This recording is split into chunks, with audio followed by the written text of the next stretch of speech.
at this hour? Janet Ross usually took pleasure in the freeways. There had been times when she had driven home from the hospital at night with the big green signs flashing past overhead and the intricate web of overpasses and underpasses and the exhilarating, anonymous speed, and she had felt wonderful, expansive, free.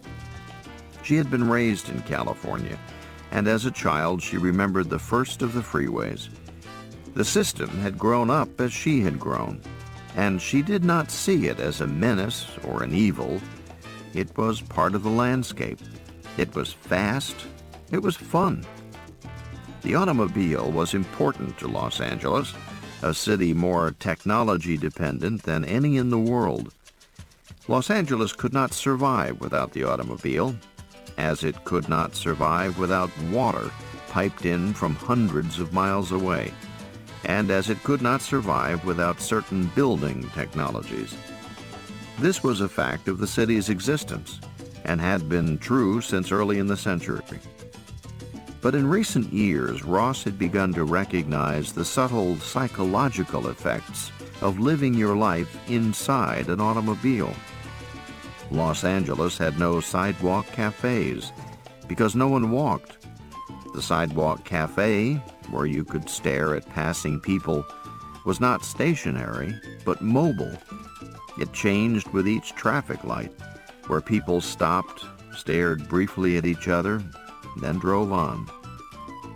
But there was something inhuman about living inside a cocoon of tinted glass and stainless steel, air-conditioned, carpeted, stereophonic, tape-decked, power-optioned, isolated. It thwarted some deep human need to congregate, to be together, to see and be seen. Local psychiatrists recognized an indigenous depersonalization syndrome. Los Angeles was a town of recent immigrants and therefore strangers. Cars kept them strangers, and there were few institutions that served to bring them together. Practically no one went to church, and work groups were not entirely satisfactory. People became lonely. They complained of being cut off, without friends, far from families, at old homes.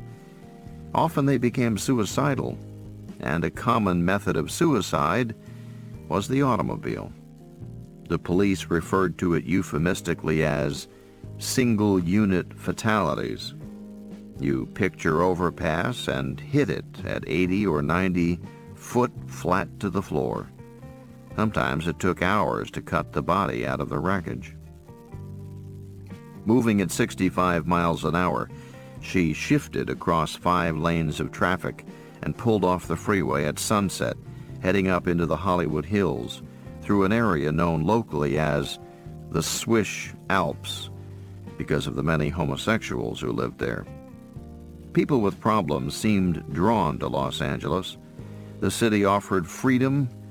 Its price was lack of supports. She came to Laurel Canyon and took the curves fast, tires squealing, headlamps swinging through the darkness. There was little traffic here. She would reach Benson's house in a few minutes. In theory, she and the rest of the NPS staff had a simple problem: get Benson back before 6 o'clock. If they could get him back into the hospital, they could uncouple his implanted computer and stop the progression series. Then they could sedate him and wait a few days before relinking him to a new set of terminals. They'd obviously chosen the wrong electrodes the first time around. That was a risk they accepted in advance. It was an acceptable risk because they expected to have a chance to correct any error. But that opportunity was no longer there. They had to get him back. A simple problem with a relatively simple solution: check Benson's known haunts. After reviewing his chart, they'd all set out to different places. Ross was going to his house on Laurel. Ellis was going to a strip joint called the Jackrabbit Club, where Benson often went. Morris was going to Autotronics, Inc., in Santa Monica, where Benson was employed. Morris had called the president of the firm, who was coming to the offices to open them up for him. They would check back in an hour or so to compare notes and progress. A simple plan, and one she thought unlikely to work. But there wasn't much else to do. She parked her car in front of Benson's house and walked up the slate path to the front door. It was ajar. From inside, she could hear the sound of laughter and giggles. She knocked and pushed it open. "Hello?" No one seemed to hear. The giggles came from somewhere at the back of the house. She stepped into the front hallway. She had never seen Benson's house, and she wondered what it was like. Looking around, she realized she should have known. From the outside, the house was an ordinary ranch-style house, as unremarkable in its appearance as Benson himself. But the inside looked like the drawing rooms of Louis XVI. Graceful, antique chairs and couches, tapestries on the walls, bare hardwood floors. "Anybody home?" she called. Her voice echoed through the house. There was no answer, but the laughter continued. She followed the sound toward the rear. She came into the kitchen. Antique gas stove, no oven, no dishwasher, no electric blender, no toaster. No machines, she thought. Benson had built himself a world without any sort of modern machine in it. The kitchen window looked out onto the back of the house. There was a small patch of lawn and a swimming pool, all perfectly ordinary and modern, Benson's ordinary exterior again. The backyard was bathed in greenish light from the underwater pool lights. In the pool, 2 girls were laughing and splashing. She went outside. The girls were oblivious to her arrival. They continued to splash and shriek happily. They wrestled with each other in the water. She stood on the pool deck and said, "Anybody home?" They noticed her then and moved apart from each other. "Looking for Harry?" one of them said. "Yes." "You a cop?" "I'm a doctor." One of the girls got out of the pool lithely and began toweling off. She wore a brief red bikini. "You just missed him," the girl said. "But we weren't supposed to tell the cops. That's what he said." She put one leg on a chair to dry it with the towel. Ross realized the move was calculated, seductive, and directed toward her. "When did he leave?" "Just a few minutes ago." "How long have you been here?" "About a week," the girl in the pool said. "Harry invited us to stay. He thought we were cute." The other girl wrapped the towel around her shoulders and said, "We met him at the Jackrabbit. He comes there a lot." Ross nodded. "He's a lot of fun," the girl said. "A lot of laughs. You know what he was wearing tonight?" "What?" "A hospital uniform, all white." She shook her head. "What a riot." "Did you talk to him?" "Sure." "What did he say?" The girl in the red bikini started back inside the house. Ross followed her. "He said not to tell the cops. He said to have a good time." "Why did he come here?" "He had to pick up some stuff." "What stuff?" "Some stuff from his study." "Where is the study?" "I'll show you." She led her back into the house through the living room. Her wet feet left small pools on the bare hardwood floor. "Isn't this place wild? Harry is really crazy. You ever heard him talk about things?" "Yes." "Then you know he's really nutty." She gestured around the room.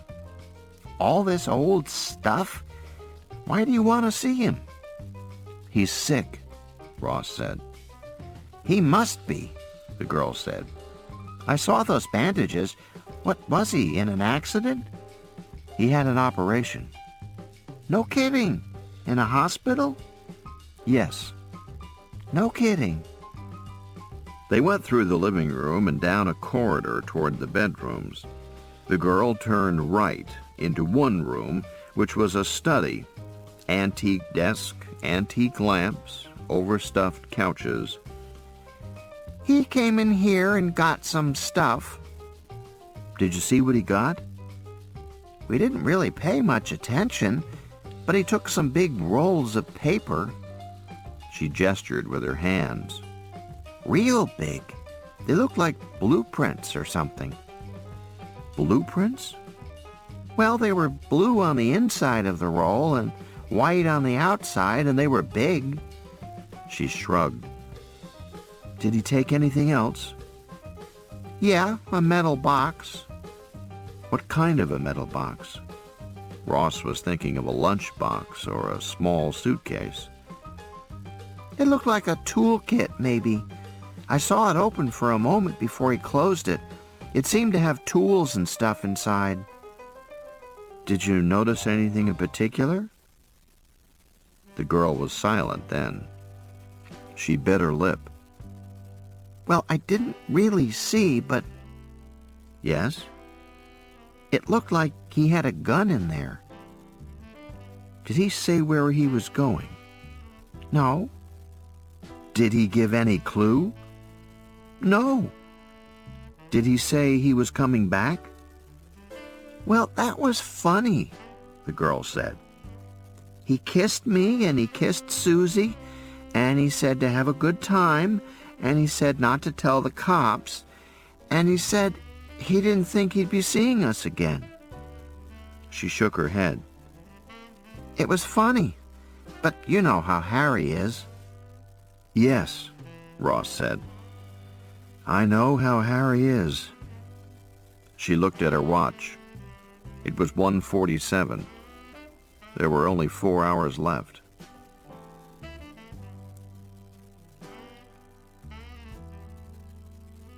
Chapter 3. The first thing that Ellis noticed was the smell. Hot, damp, fetid, a dark, warm animal smell. He wrinkled his nose in distaste. How could Benson tolerate a place like this? He watched as the spotlight swung through the darkness and came to rest on a pair of long, tapering thighs. There was an expectant rustling in the audience. It reminded Ellis of his days in the Navy, stationed in Baltimore. That was the last time he had been in a place like this, hot and sticky with fantasies and frustrations. That had been a long time ago. It was a shock to think how fast the time had passed. "Yes, ladies and gentlemen, the incredible, the lovely Cynthia Sincere. A big hand for the lovely Cynthia." The spotlight widened on stage to show a rather ugly but spectacularly constructed girl. The band began to play. When the spotlight was wide enough to hit Cynthia's eyes, she squinted and began an awkward dance. She paid no attention to the music, but nobody seemed to mind. Ellis looked at the audience. There were a lot of men here, and a lot of very tough-looking girls with short hair. "Harry Benson?" the manager said at his elbow. "Yeah, he comes in a lot." "Have you seen him lately?" "I don't know about lately," the manager said. He coughed. Ellis smelled sweet alcoholic breath. "But I tell you," the manager said, "I wish you wouldn't hang around, you know. I think he's a little nuts and always bothering the girls. You know how hard it is to keep the girls? Fucking murder, that's what it is." Ellis nodded and scanned the audience. Benson had probably changed clothes.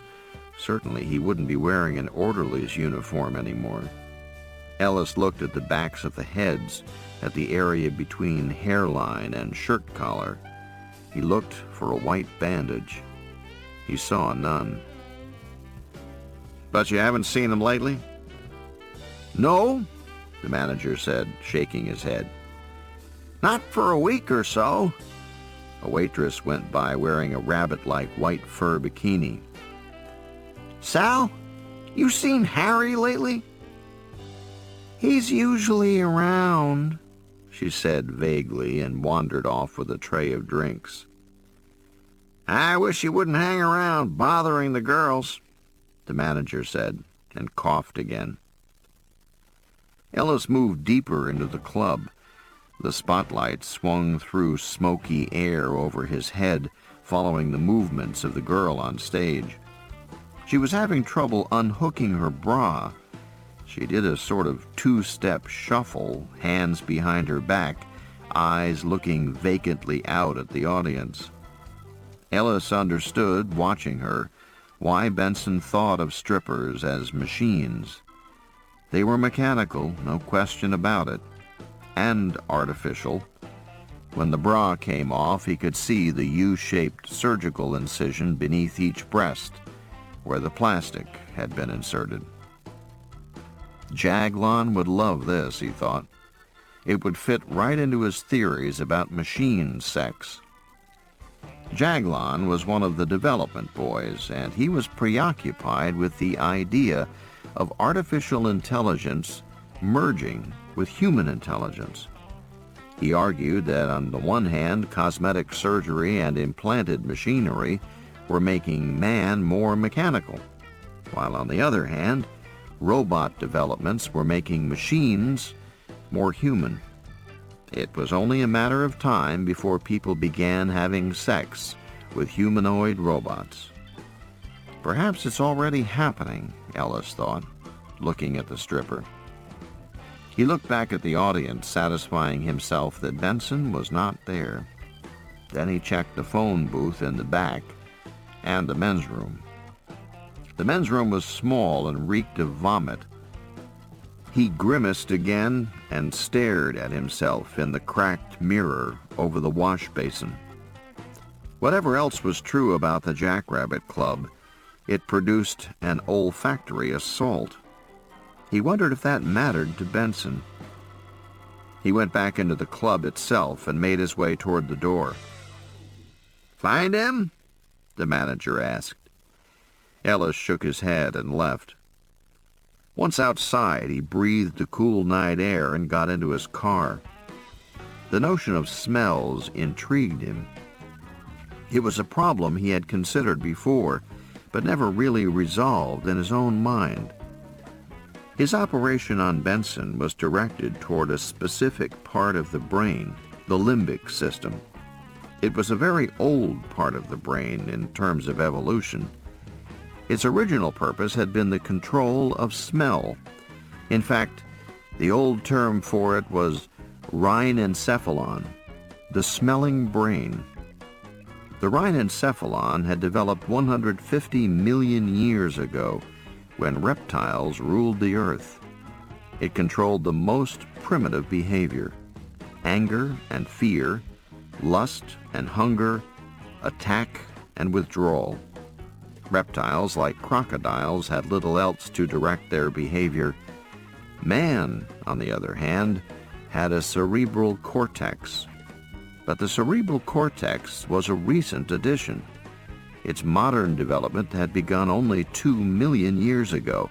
In its present state, the cerebral cortex of man was only 100,000 years old. In terms of evolutionary time scales, that was nothing. The cortex had grown up around the limbic brain, which remained unchanged, embedded deep inside the new cortex. That cortex, which could feel love and worry about ethical conduct and write poetry, had to make an uneasy peace with the crocodile brain at its core.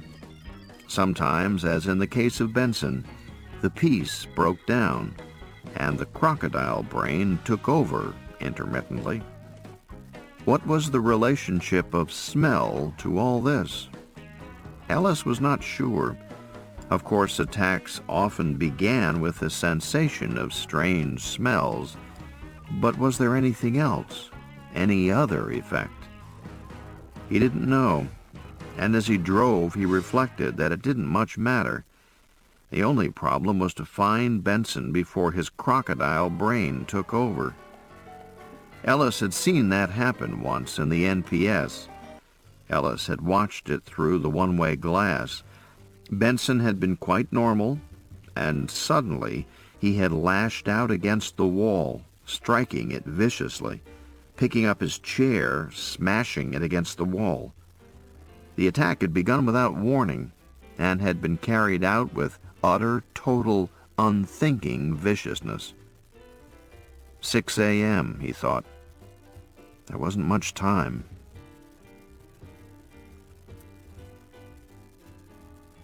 Chapter 4. "What is it, some kind of emergency?" Farley asked, unlocking the door to Autotronics. "You could say so," Morris said, standing outside, shivering. It was a cold night, and he had been waiting half an hour, waiting for Farley to show up. Farley was a tall, slender man with a slow manner, or perhaps he was just sleepy. He seemed to take forever to unlock the offices and let Morris inside. He turned on the lights in a rather plain lobby reception area.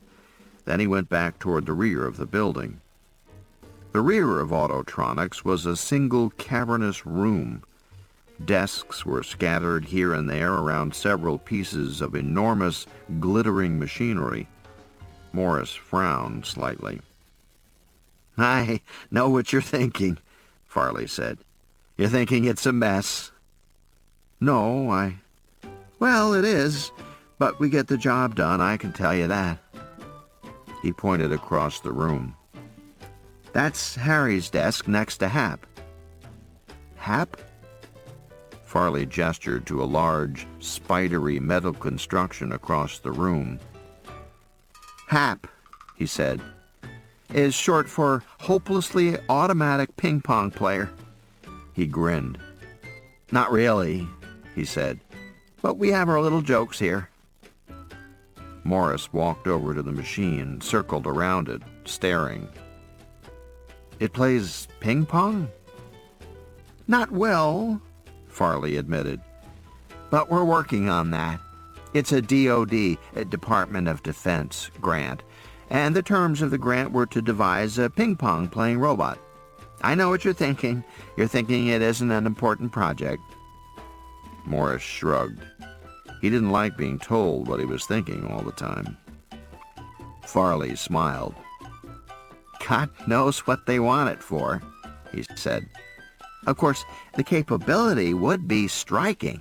Imagine a computer that could recognize a sphere moving rapidly through three-dimensional space, with the ability to contact the sphere and knock it back according to certain rules. Must land between the white lines, not off the table, and so on. I doubt," he said, "that they'll use it for ping-pong tournaments." He went to the back of the room and opened a refrigerator, which had a big orange radiation sign on it, and beneath, "Authorized personnel only." He removed 2 jars. "Want some coffee?" Morris was staring at the signs. "That's just to discourage the secretaries," Farley said, and laughed again. His jovial mood bothered Morris. He watched as Farley made instant coffee.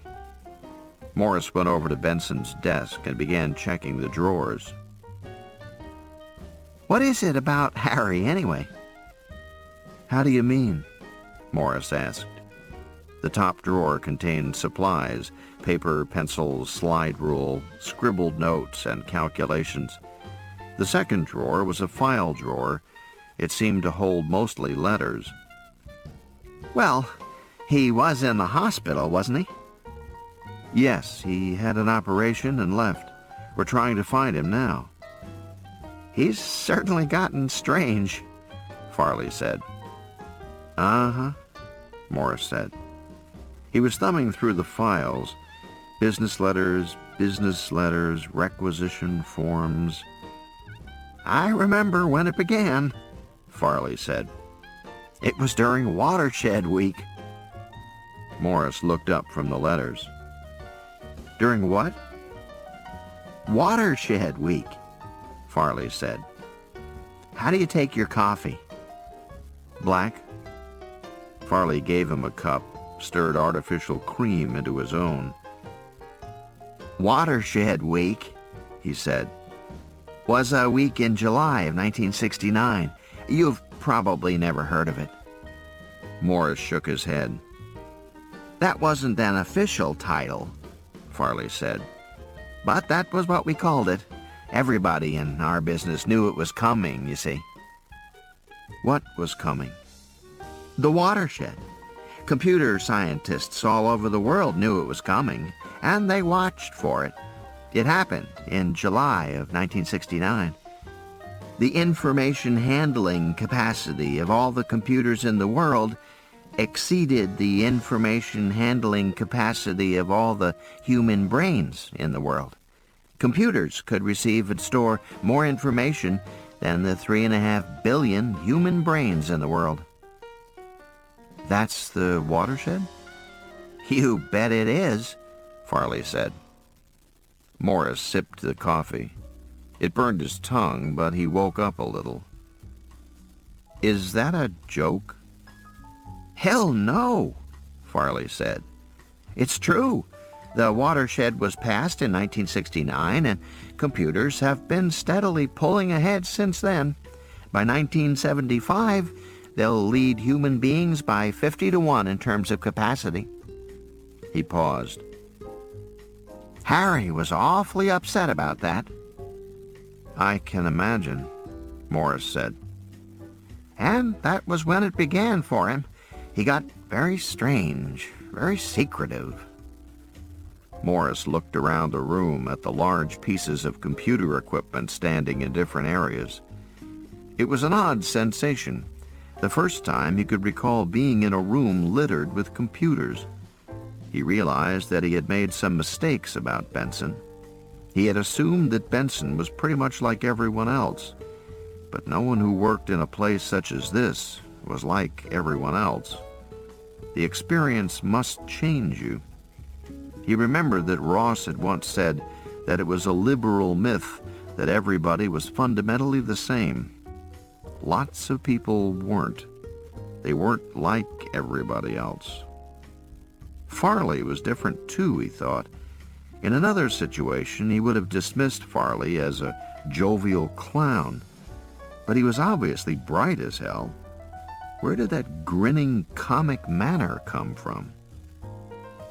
You know how fast this is moving? Farley said. Damned fast.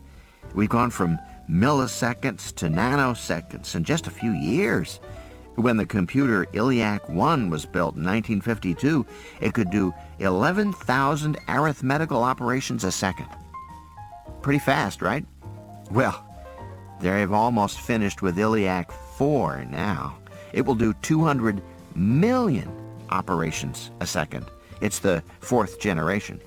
Of course, it couldn't have been built without the help of other computers. They used 2 other computers full-time for 2 years designing the new Iliac. Morris drank his coffee. Perhaps it was his fatigue, perhaps the spookiness of the room, but he was beginning to feel some kinship with Benson. Computers to design computers. Maybe they were taking over after all. What would Ross say about that? A shared delusion? Find anything interesting in his desk? No, Morris said. He sat down in the chair behind the desk and looked around the room. He was trying to act like Benson, to think like Benson, to be Benson. How did he spend his time? I don't know, Farley said, sitting on another desk across the room. He got pretty distant and withdrawn the last few months. I know he had some trouble with the law, and I knew he was going into the hospital. I knew that. He didn't like your hospital much. How is that? Morris asked, not very interested. It wasn't surprising that Benson was hostile to the hospital. Farley didn't answer. Instead, he went over to a bulletin board where clippings and photos had been tacked up. He removed one yellowing newspaper item and gave it to Morris. It was from the Los Angeles Times, dated July 17, 1969. The headline read, "University Hospital Gets New Computer." The story outlined the acquisition of the IBM System 360 computer, which was being installed in the hospital basement and would be used for research, assistance in operations, and a variety of other functions. "You notice the date?" Farley said. "Watershed Week." Morris stared at it and frowned.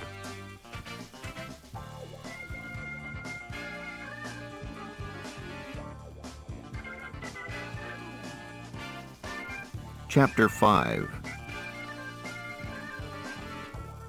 "I am trying to be logical, Dr. Ross."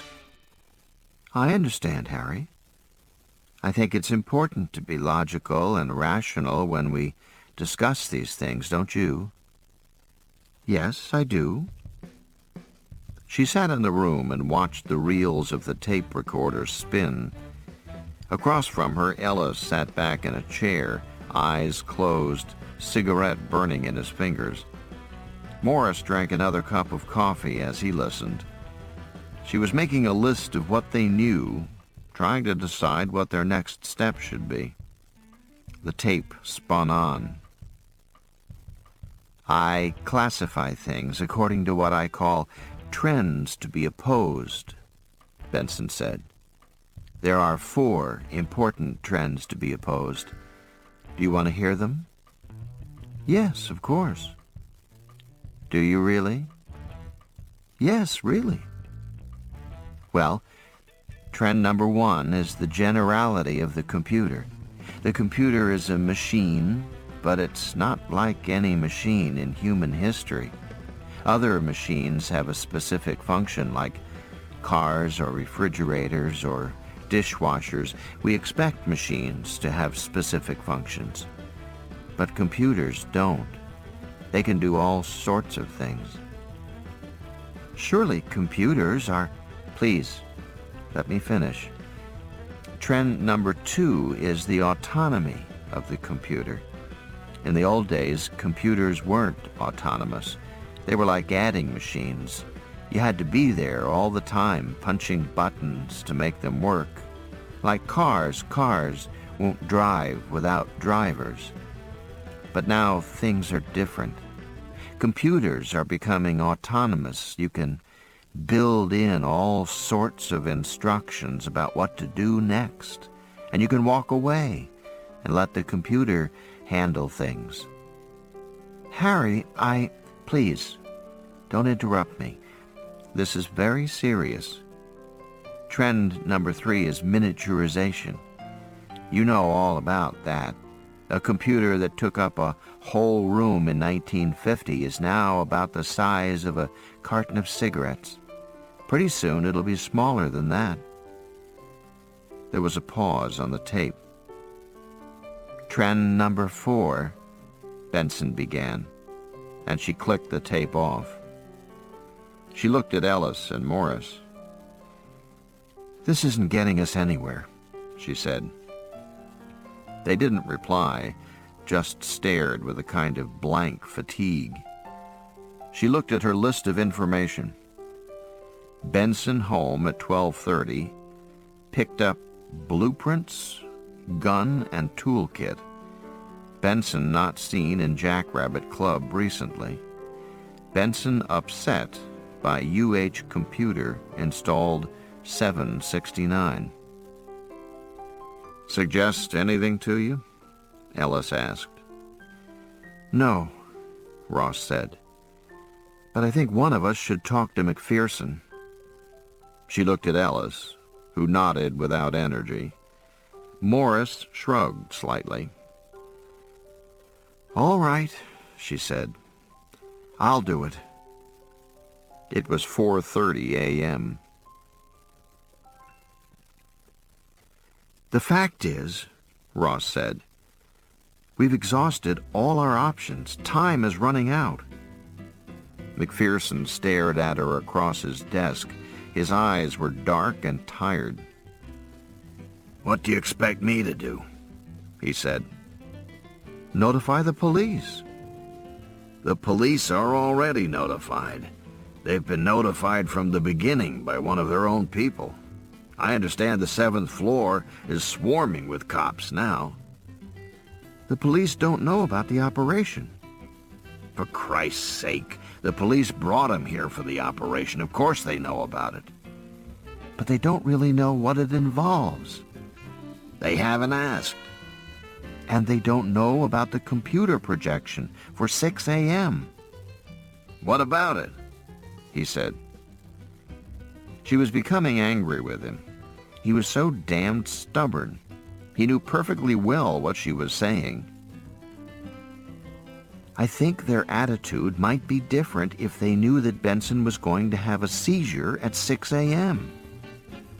I think you're right, McPherson said. He shifted his weight heavily in his chair. I think they might stop thinking about him as an escaped man wanted on a charge of assault, and they would begin thinking of him as a crazy murderer with wires in his brain. He sighed. Right now, their objective is to apprehend him. If we tell them more, they'll kill him. But innocent lives may be involved.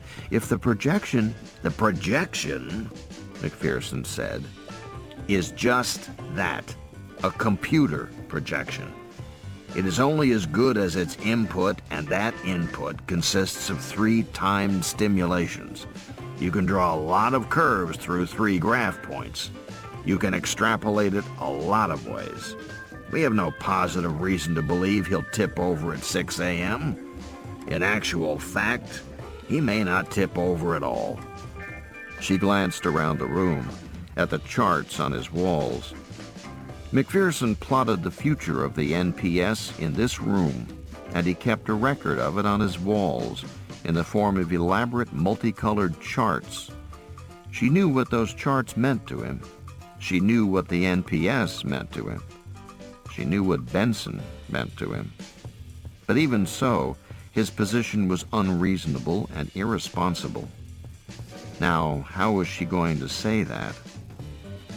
Look, Jan, McPherson said.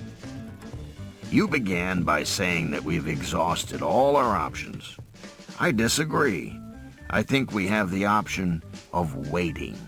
I think there is a possibility he will return to the hospital, return to our care. And as long as that is possible, I prefer to wait. You're not going to tell the police? No. If he doesn't come back, she said, and if he attacked someone during a seizure, do you really want that on your head? It's already on my head, McPherson said, and smiled sadly. It was 5 a.m. Chapter 6. They were all tired, but none of them could sleep.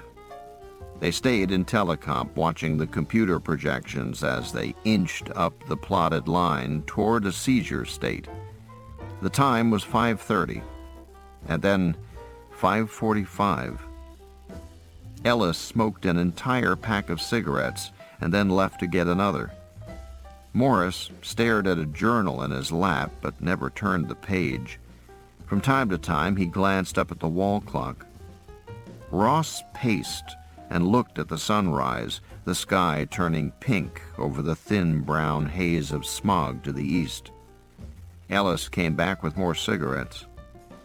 Gerhard stopped working with the computers to make fresh coffee. Morris got up and stood, watching Gerhard make it, not speaking, not helping, just watching. Ross became aware of the ticking of the wall clock. It was strange that she had never noticed it before, because in fact it ticked quite loudly, and once a minute there was a mechanical click as the minute hand moved another notch. The sound disturbed her. She began to fix on it, waiting for that single click on top of the quieter ticking. Mildly obsessive, she thought. And then she thought of all the other psychological derangements she had experienced in the past. Déjà vu, the feeling that she had been somewhere before. Depersonalization, the feeling that she was watching herself from across the room at some social gathering. Clang associations, delusions, phobias. There was no sharp line between health and disease, sanity and insanity. It was a spectrum, and everybody fitted somewhere on the spectrum. Wherever you were on that spectrum, other people looked strange to you. Benson was strange to them. Without question, they were strange to Benson. At 6 a.m., they all stood and stretched, glancing up at the clock. Nothing happened. "Maybe it's 6:04 exactly," Gerhard said. They waited. The clock showed 6:04. Still, nothing happened. No telephones rang, no messengers arrived, nothing. Ellis slipped the cellophane wrapper off his cigarettes and crumpled it. The sound made Ross want to scream. He began to play with the cellophane, crumpling it, smoothing it out, crumpling it again. She gritted her teeth. The clock showed 6:10, then 6:15. McPherson came into the room. "So far, so good," he said, smiled bleakly, and left. The others stared at each other. 5 more minutes passed. "I don't know," Gerhard said, staring at the computer console. "Maybe the projection was wrong after all. We only had 3 plotting points. Maybe we should run another curve through." He sat down at the console and punched buttons. The screen glowed with alternative curves, streaking white across the green background. Finally, he stopped. "No," he said.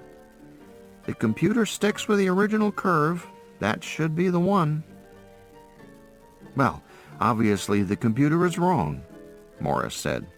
"It's almost 6:30. The cafeteria will be opening. Anybody want to have breakfast?" "Sounds good to me," Ellis said. He got out of his chair. "Jan?" She shook her head. "I'll wait here a while." "I don't think it's going to happen," Morris said. "You better get some breakfast." "I'll wait here." The words came out almost before she realized it. "Okay, okay," Morris said, raising his hands. He shot a glance at Ellis, and the 2 men left. She remained in the room with Gerhard. "Do you have confidence limits on that curve?" she said.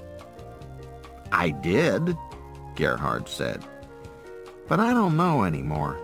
We've passed the confidence limits already. They were about plus or minus 2 minutes for 99%. "You mean the seizure would have occurred between 6:02 and 6:06? "Yeah, roughly." He shrugged. "But it obviously didn't happen." "It might take time before it was discovered." "It might," Gerhard nodded.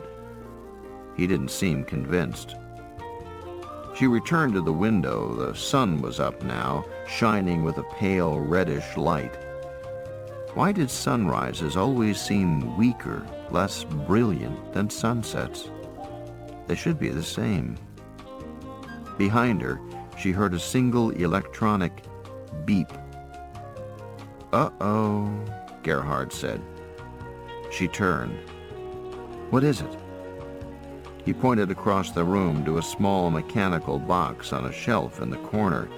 The box was attached to a telephone. A green light glowed on the box. "What is it?" she repeated. "That's the special line," he said. "The 24-hour recording for the dog tag." She went over and picked up the telephone from its cradle.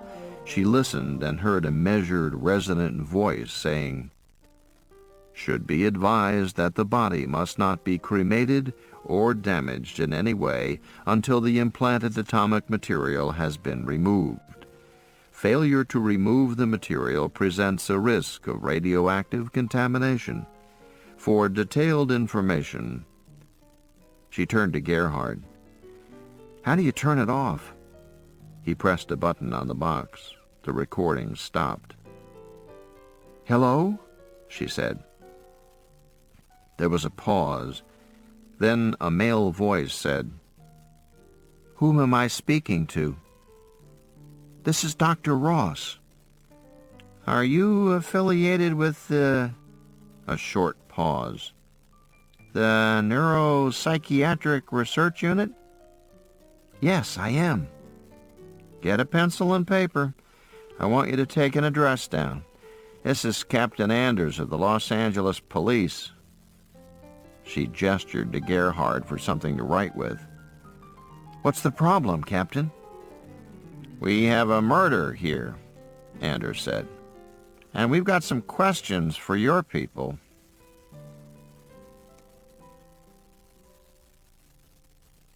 Chapter 7. 3 patrol cars were pulled up in front of the apartment building off Sunset. The flashing red lights had already drawn a crowd, despite the early hour and the morning chill. She parked her car down the street and walked back to the lobby. A young patrolman stopped her. "You a tenant?" "I'm Dr. Ross. Captain Anders called me." He nodded toward the elevator. "Third floor, turn left," he said, and led her through. The crowd watched curiously as she crossed the lobby and waited for the elevator. They were standing outside, looking in, peering over each other's shoulders, whispering among themselves. She wondered what they thought of her. The flashing lights from the patrol cars bathed the lobby intermittently with a red glow. Then the elevator came and the doors closed. The interior of the elevator was tacky, plastic paneling made to look like wood, worn green carpeting stained by innumerable pets. She waited impatiently for it to creak up to the 3rd floor.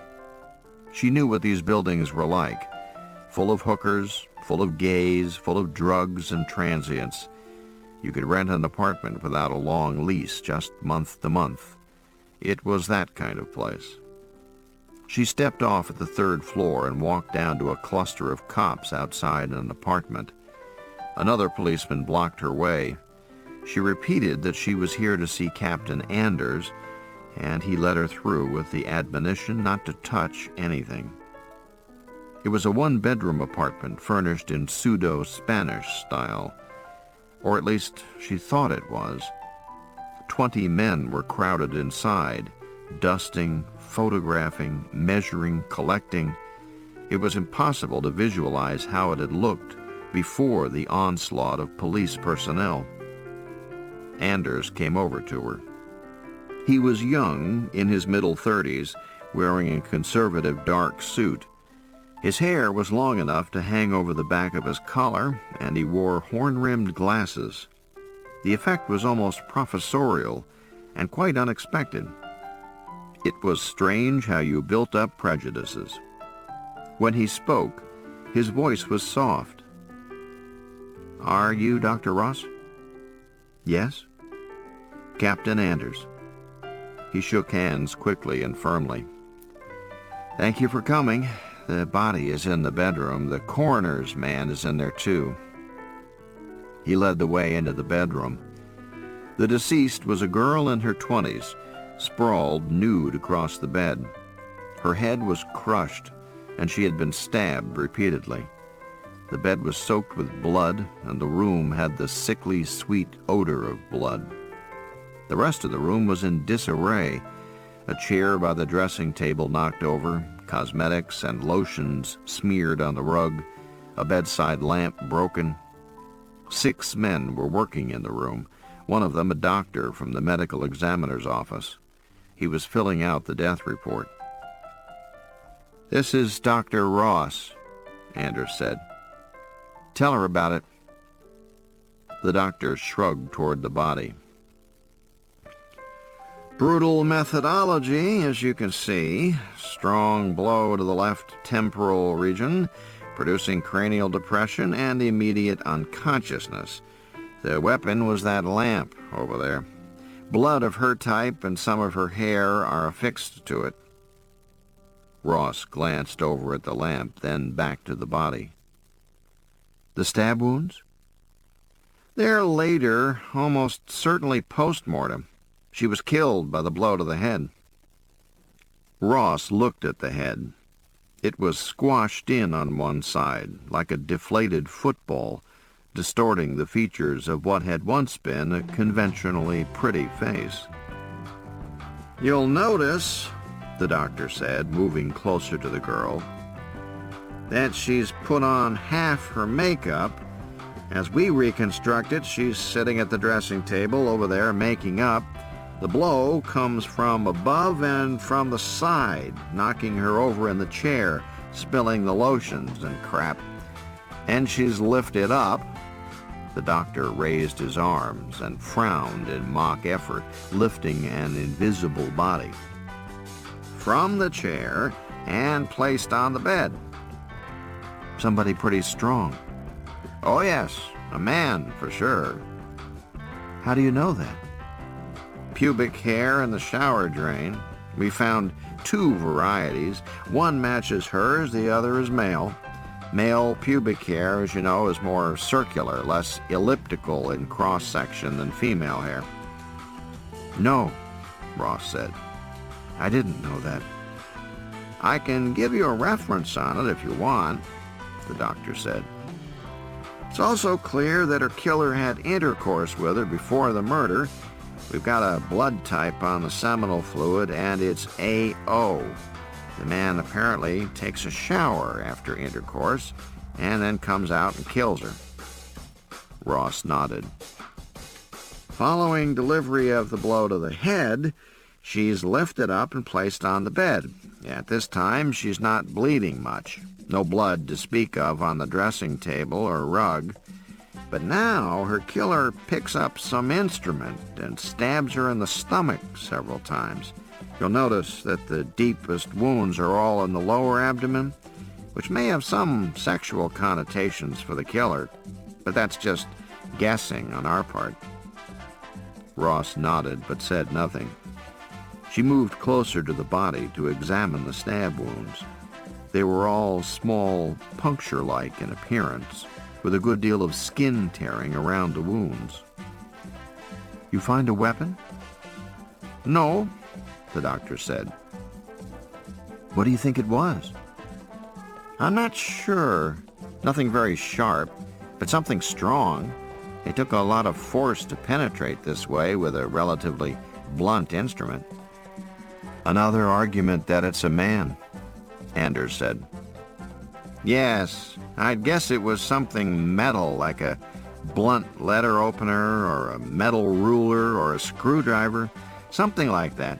But what's really interesting," the doctor went on, "is this phenomenon here." He pointed to the girl's left arm, which was outstretched on the bed and mutilated badly by stab wounds. "You see, he stabbed her in the stomach, then stabbed her arm, moving out in a regular way, a succession of stabbings. Now notice, when he's past the arm, he continues to stab. You can see the tears in the sheet and blanket. They continue out in a straight line." He pointed to the tears. "Now," the doctor said, "in my book, that's perseveration, automatic continuation of pointless movement, like he was some kind of machine that just kept going and going." "That's correct," Ross said. "We assume," the doctor said, "that it represents some kind of trance or seizure state, but we don't know if it was organic or functional, natural or artificially induced.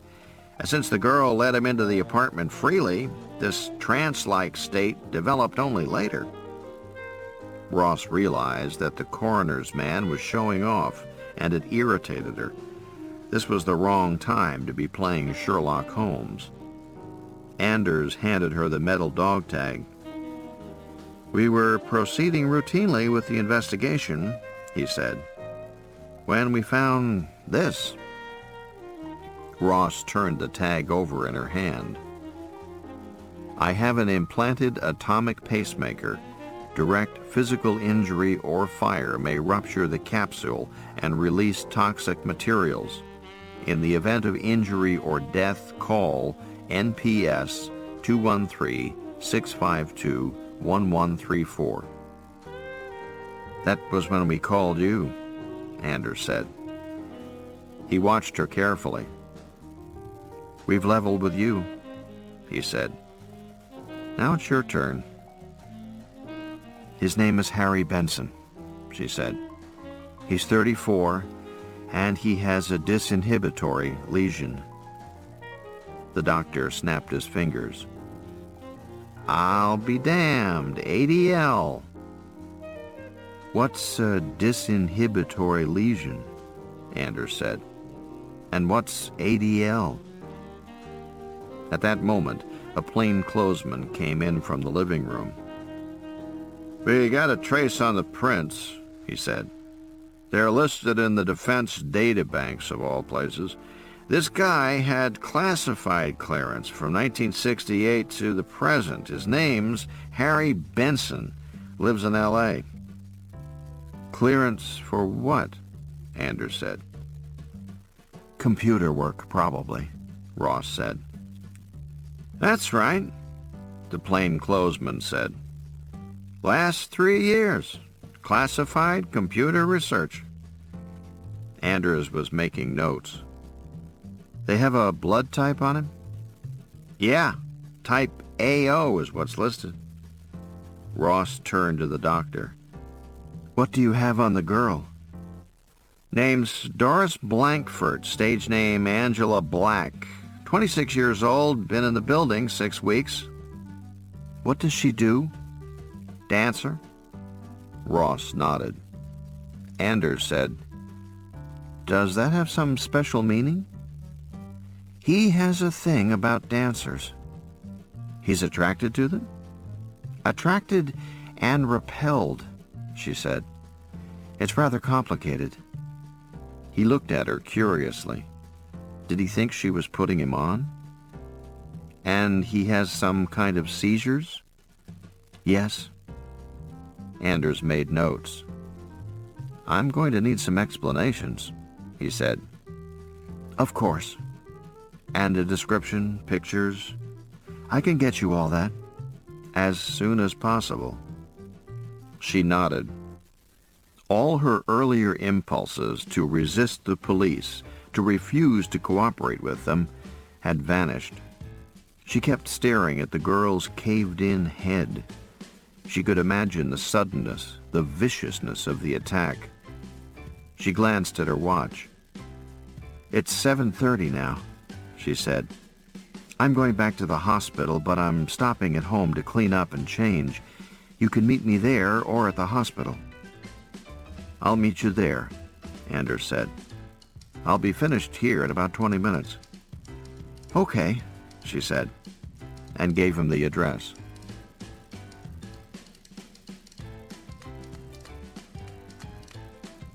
Chapter 8. The shower felt good. The hot water like stinging needles against her bare skin. She relaxed, breathed the steam, and closed her eyes. She had always liked showers, even though she knew it was the masculine pattern. Men took showers, women took baths. Dr. Ramos had mentioned that once. She thought it was bullshit. Patterns were made to be broken. She was an individual. Then she discovered that showers were used to treat schizophrenics.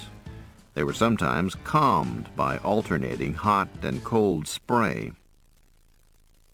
"So now you think you're schizophrenic?" Dr. Ramos had said, and laughed heartily. He didn't often laugh. Sometimes she tried to make him laugh, usually without success. She turned off the shower and climbed out, pulling a towel around her. She wiped the steam off the bathroom mirror and stared at her reflection. "You look like hell," she said, and nodded. Her reflection nodded back. The shower had washed away her eye makeup, the only makeup she wore. Her eyes seemed small now and weak with fatigue. What time was her hour with Dr. Ramos today? Was it today? What day was it anyway? It took her a moment to remember that it was Friday. She hadn't slept for at least 24 hours, and she was having all the sleepless symptoms she'd remembered as an intern. An acid gnawing in her stomach, a dull ache in her body, a kind of slow confusion of the mind. It was a terrible way to feel. She knew how it would progress. In another 4 or 5 hours, she would begin to daydream about sleeping. She would imagine a bed and the softness of the mattress as she lay on it. She would begin to dwell on the wonderful sensations that would accompany falling asleep. She hoped they found Benson before long. The mirror had steamed over again. She opened the bathroom door to let cool air in and wiped a clean space with her hand again. She was starting to apply fresh makeup when she heard the doorbell. That would be Anders. She had left the front door unlocked. "It's open," she shouted, and then returned to her makeup. She did one eye, then paused before the second. "If you want coffee, just boil water in the kitchen," she said. She did her other eye, pulled the towel tighter around her, and leaned out toward the hallway. "Find everything you need?" she called. Harry Benson was standing in the hallway. "Good morning, Dr. Ross," he said. His voice was pleasant. "I hope I haven't come at an inconvenient time." It was odd how frightened she felt. He held out his hand, and she shook it, hardly conscious of the action. She was preoccupied with her own fear. Why was she afraid? She knew this man well. She had been alone with him many times before and had never been afraid. The surprise was part of it, the shock of finding him here, and the unprofessional setting. She was acutely aware of the towel, her still damp, bare legs. "Excuse me a minute," she said, "and I'll get some clothes on." He nodded politely and went back to the living room. She closed the bedroom door and sat down on the bed. She was breathing hard, as if she had run a great distance. Anxiety, she thought. But the label didn't really help. She remembered a patient who had finally shouted at her in frustration, "Don't tell me I'm depressed. I feel terrible." She went to the closet and pulled on a dress, hardly noticing which one it was. Then she went back into the bathroom to check her appearance. Stalling, she thought. This is not the time to stall. She took a deep breath and went outside to talk with him. This ends Disc 5. The Terminal Man, Disc 6. He was standing in the middle of the living room, looking uncomfortable and confused. She saw the room freshly through his eyes, a modern, sterile, hostile apartment. Modern furniture, black leather and chrome, hard lines. Modern paintings on the walls, modern, glistening, machine-like, efficient, a totally hostile environment. "I never would have thought this of you," he said. "We're not threatened by the same things, Harry." She kept her voice light. "Do you want some coffee?" "No, thanks."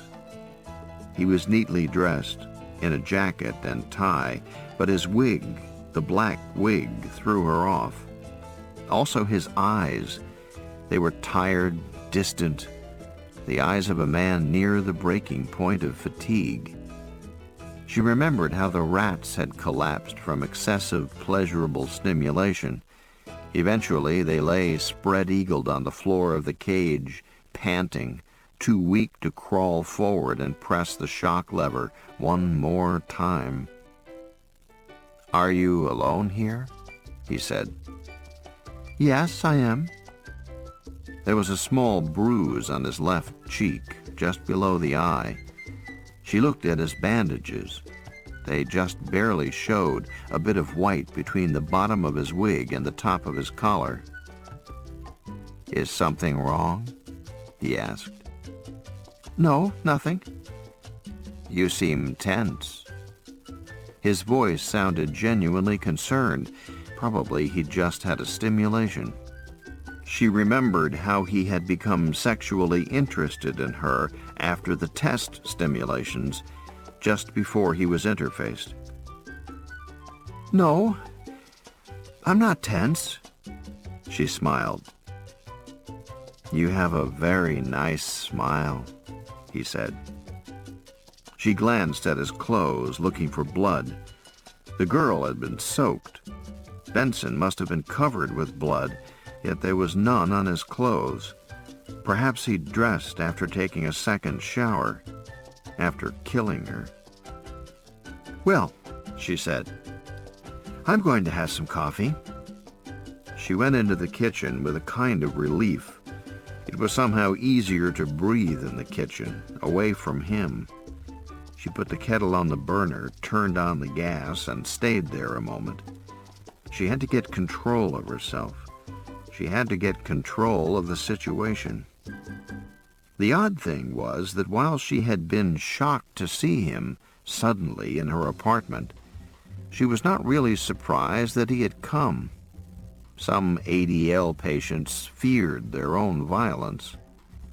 But why hadn't he returned to the hospital? She went out to the living room. Benson was standing by the large windows looking out over the city, which stretched away for miles in every direction. "Are you angry with me?" he said. "Angry? Why?" "Because I ran away." "Why did you run away, Harry?" As she spoke, she felt her strength coming back, her control. She could handle this man. It was her job. She'd been alone with men more dangerous than this. She remembered a 6-month period at Cameron State Hospital where she had worked with psychopaths and multiple murderers, charming, engaging, chilling men. Why? Because. He smiled and sat down in a chair. He wriggled around in it, then stood up, sitting down again on the sofa. "All your furniture is so uncomfortable. How can you live in such an uncomfortable place?" "I like it." "But it's uncomfortable." He stared at her, a faint challenge in the look. She wished again that they were not meeting here. This environment was too threatening, and Benson reacted to threats with attack. "How did you find me, Harry?" "You're surprised I knew where you lived?" "Yes, a little." "I was careful," he said. "Before I went into the hospital, I found out where you lived, where Ellis lived, where McPherson lived. I found out where everybody lived. Why? Just in case. What were you expecting? He didn't reply. Instead, he got up and walked to the windows, looked out over the city. They're searching for me out there, he said. Aren't they? Yes.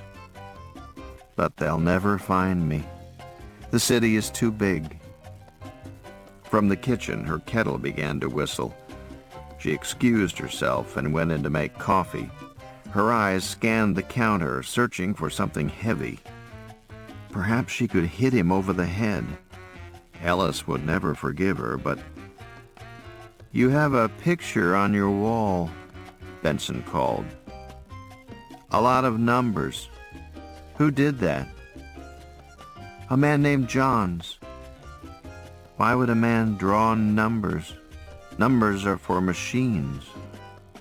She stirred the instant coffee, poured in milk, went back out, and sat down. Harry, no, I mean it. And look at this. What is this supposed to mean? He tapped another picture with his knuckles. Harry, come and sit down. He stared at her for a moment, then came over and sat on the couch opposite her.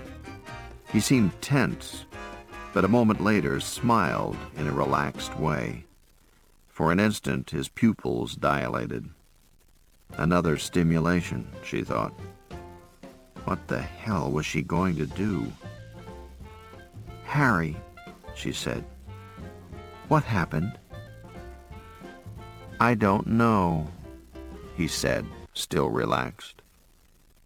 You left the hospital?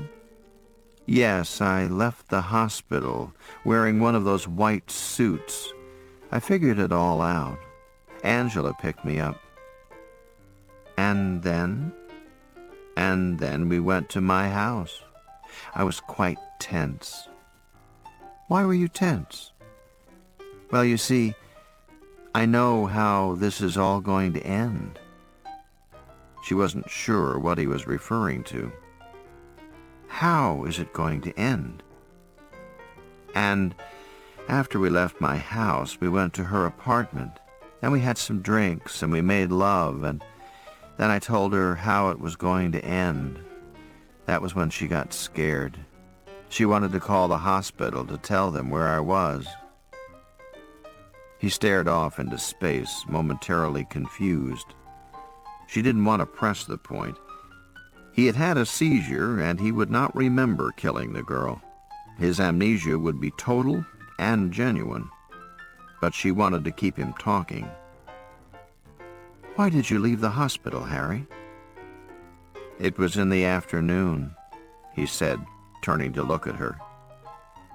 I was lying in the bed in the afternoon, and I suddenly realized that everybody was taking care of me. Taking care. Servicing me like a machine. I was afraid of that all along. In some distant, detached, and academic corner of her mind, she felt that a suspicion was confirmed.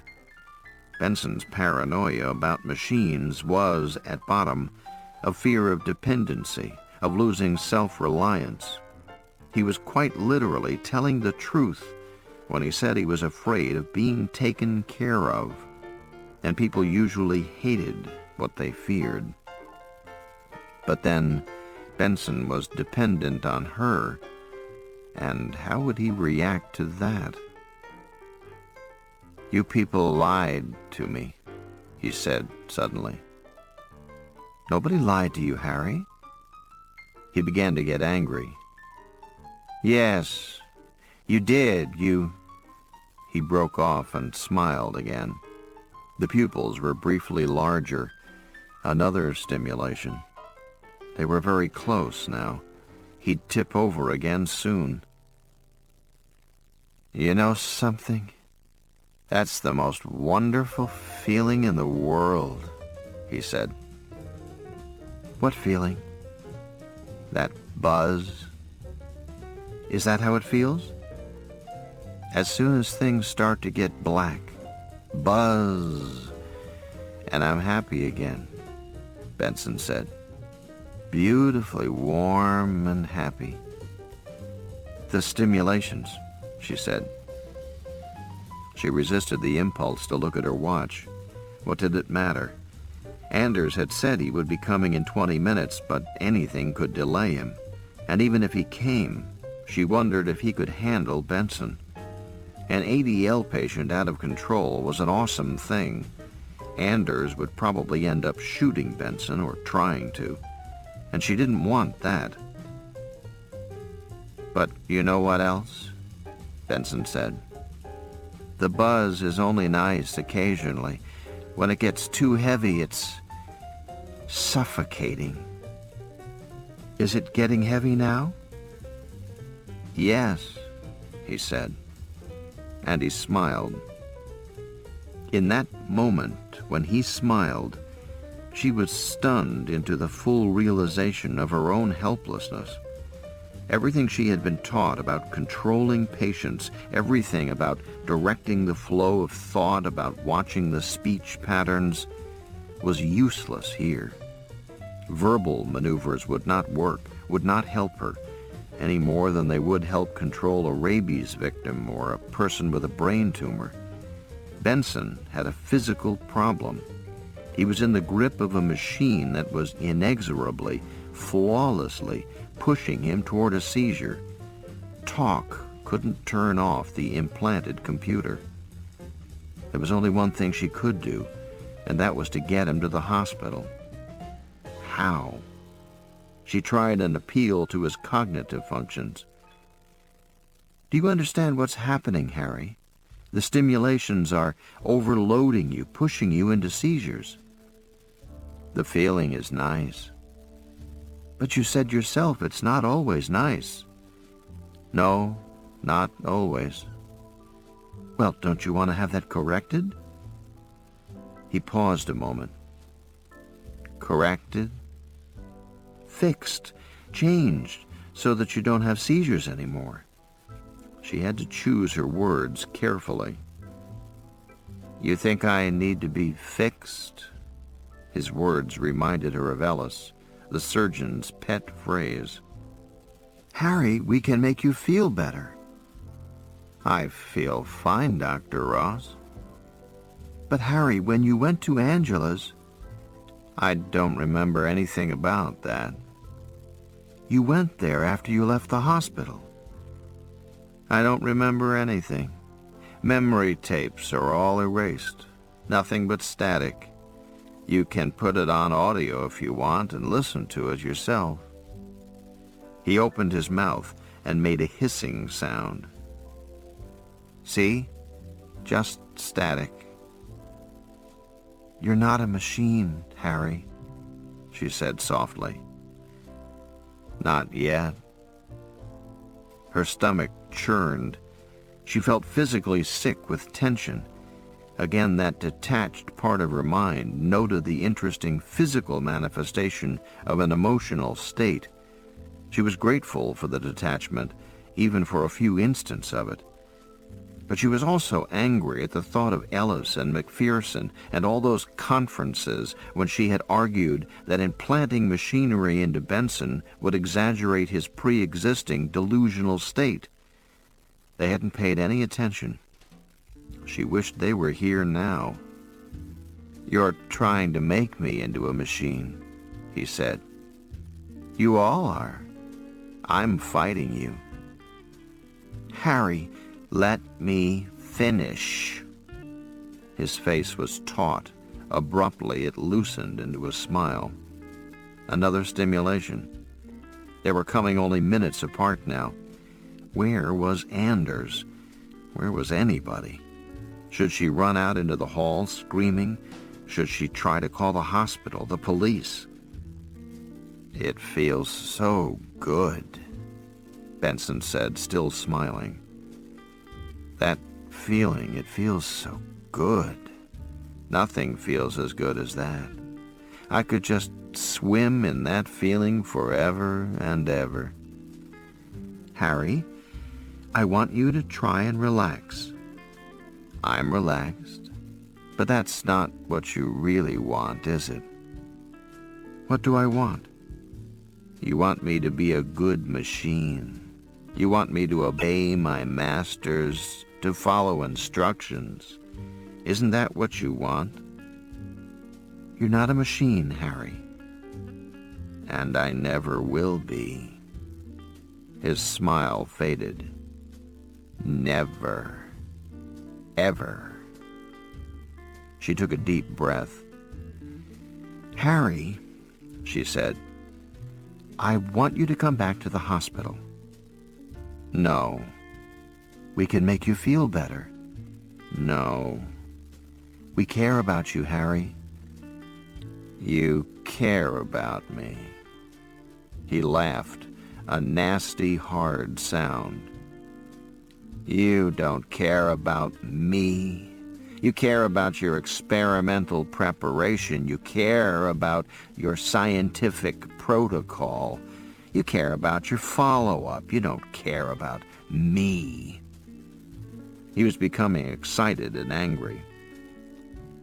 It won't look so good in the medical journals if you have to report so many patients observed for so many years, and one died because he went crazy and the cops killed him.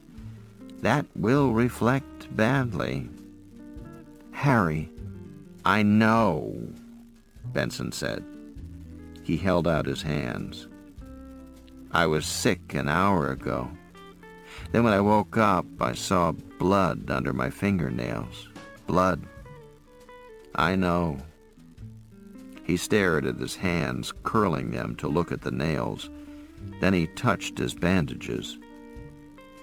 The operation was supposed to work, he said.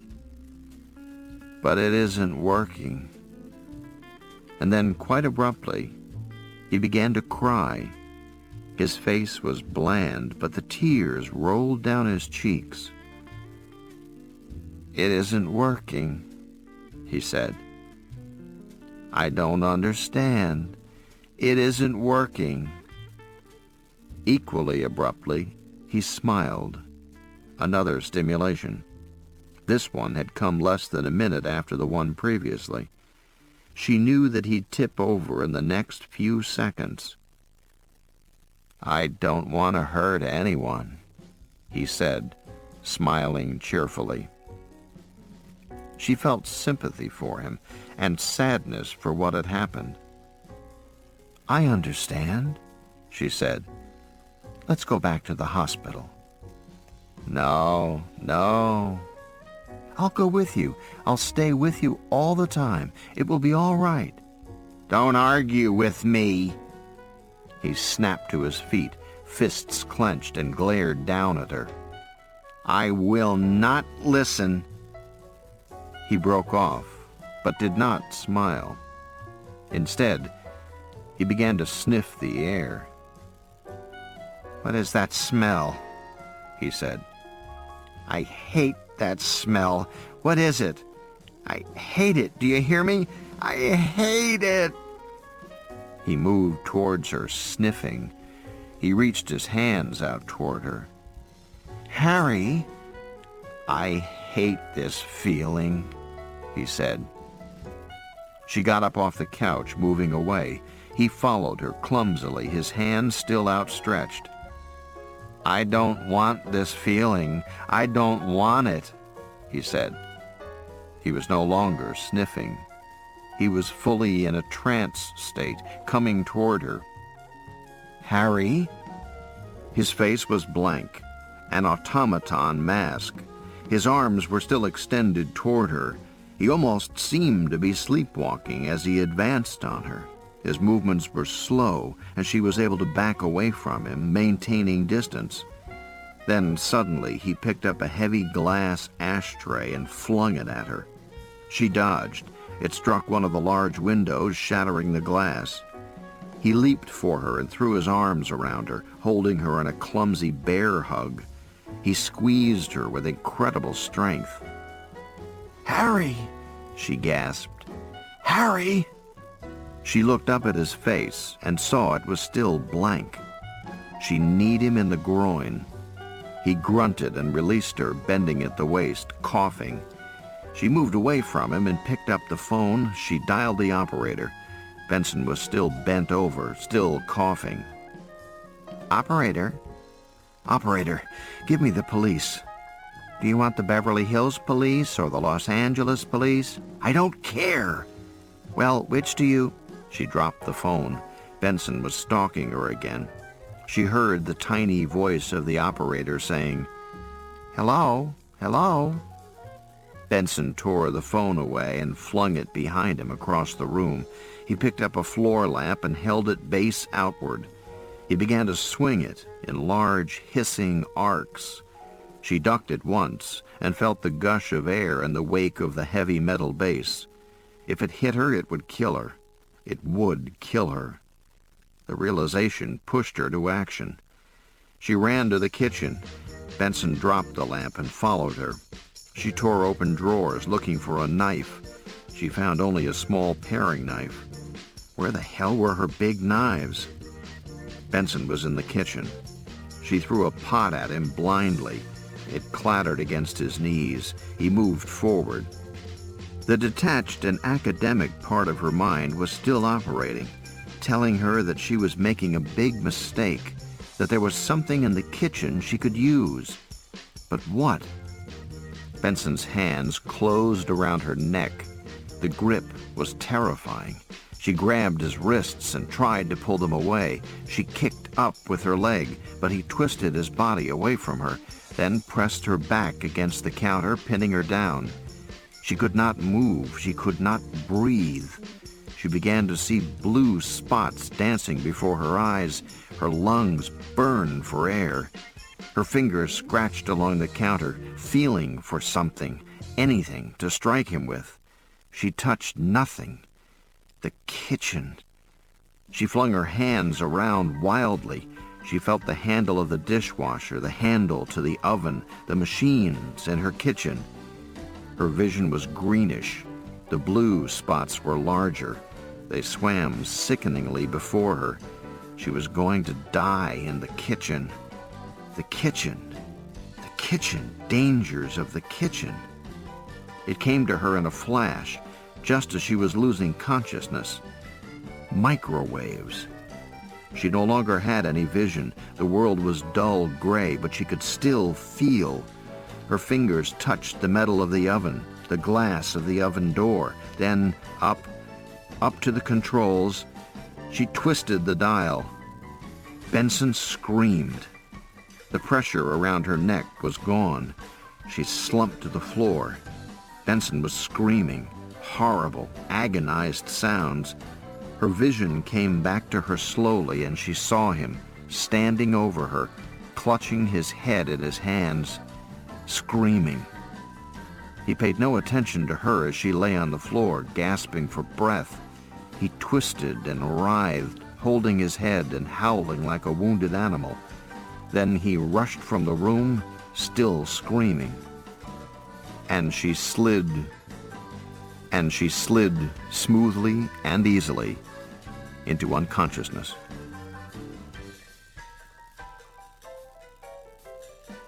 Chapter 9.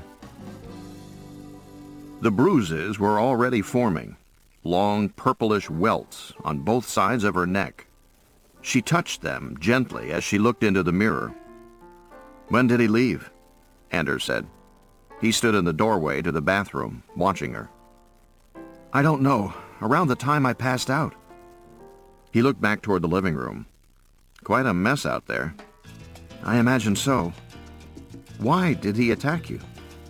"He had a seizure." "But you're his doctor." "That doesn't matter," she said. "When he has a seizure, he's out of control, totally. He'd kill his own child during a seizure. People have been known to do that." Anders frowned uncertainly. She could imagine the trouble he was having with the idea. Unless you had seen an ADL seizure, you could not comprehend the unreasonable, brutal violence of an attack. It was completely beyond any normal life experience. Nothing else was like it, analogous to it, similar to it. Anders said finally. "But he didn't kill you." Not quite, she thought, still touching the bruises. The bruises would get much worse in the next few hours. What could she do about it? Makeup? She didn't have any. A high-necked sweater? "No," she said. "He didn't kill me, but he would have."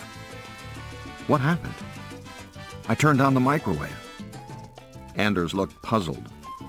The microwave? It affected Benson's electronic machinery. Microwave radiation screws up pacemaking machinery. It's a big problem for cardiac pacemakers now. Dangers of the kitchen. There have been a lot of recent articles. "Oh," Anders said. He left the room to make some calls while she dressed.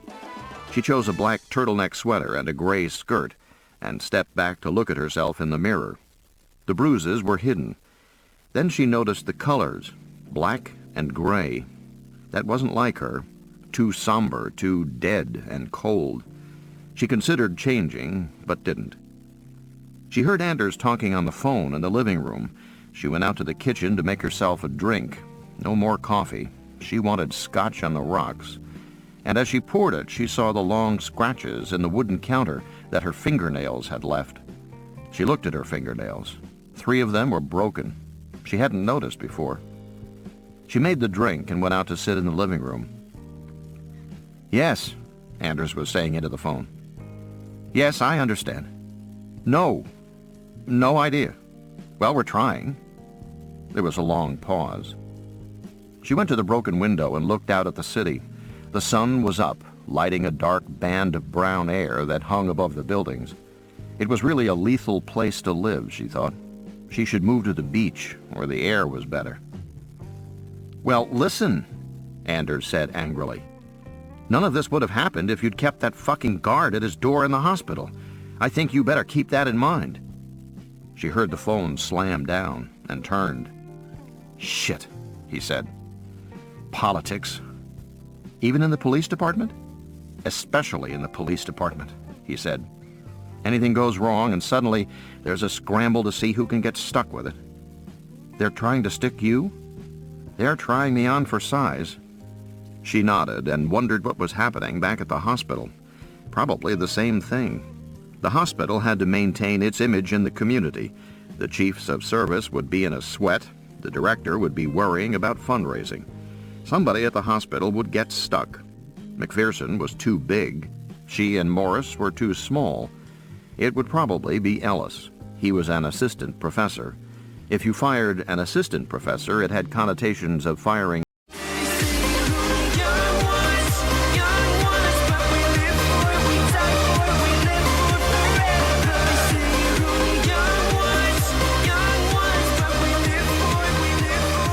temporary appointment who had proven himself too aggressive, too reckless, too ambitious.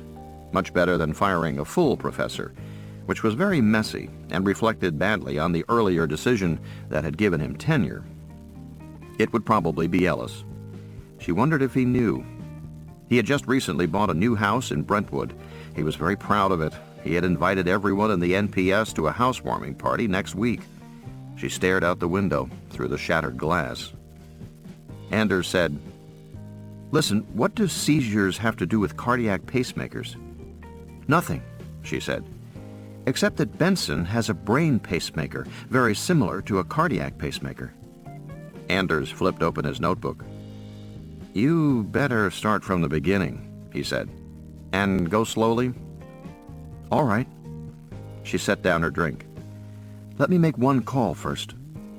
Anders nodded, sat back, and waited while she called McPherson.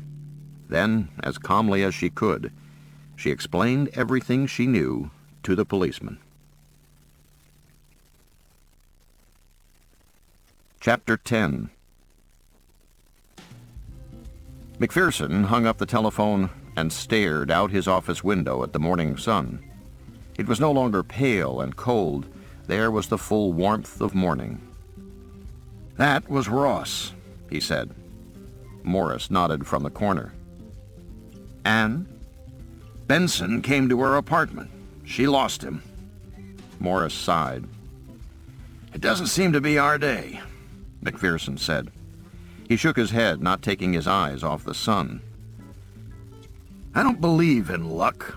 he said. He turned to Morris. Do you? Morris was tired. He hadn't really been listening. Do I what? Believe in luck. Sure, all surgeons believe in luck. I don't believe in luck, McPherson repeated. Never did. I always believed in planning. He gestured to the charts on his wall, then lapsed, staring at them. The charts were large things, 4 feet across and intricately done in many colors. They were really glorified flow charts with timetables for technical advances. He had always been proud of them.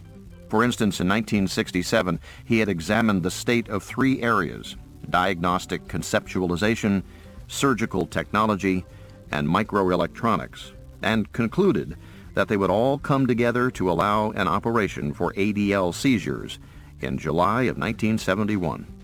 They had beaten his estimate by 4 months, but it was still damned accurate. Damned accurate, he said. What? Morris said. McPherson shook his head. Are you tired? Yes. I guess we're all tired. Where's Ellis? Making coffee. McPherson nodded. Coffee would be good. He rubbed his eyes, wondering when he would be able to sleep. Not for a while. Not until they had Benson back. And that could take many hours more, perhaps another day. He looked again at the charts. Everything had been going so well. The electrode implantation 4 months ahead of schedule, computer simulation of behavior almost 9 months ahead. But that, too, was having problems. George and Martha programs were behaving erratically. And Form Q? He shook his head. Form Q might never get off the ground now, although it was his favorite project, and had always been. Form Q on the flowchart for 1979, with human application beginning in 1986. In 1986, he would be 75 years old, if he was still alive. But he didn't worry about that. It was the idea, the simple idea, that intrigued him. Form Q was the logical outgrowth of all the work at the NPS. It began as a project called Form Quixoticus, because it seemed so impossible. But McPherson felt certain that it would happen because it was so necessary. For one thing, it was a question of size. For another, a question of expense. A modern electronic computer, say a third-generation IBM digital computer, would cost several $1 million. It drew an enormous amount of power. It consumed space voraciously. Yet the largest computer still had the same number of circuits as the brain of an ant. To make a computer with the capacity of a human brain would require a huge skyscraper. Its energy demands would be the equivalent of a city of 500,000.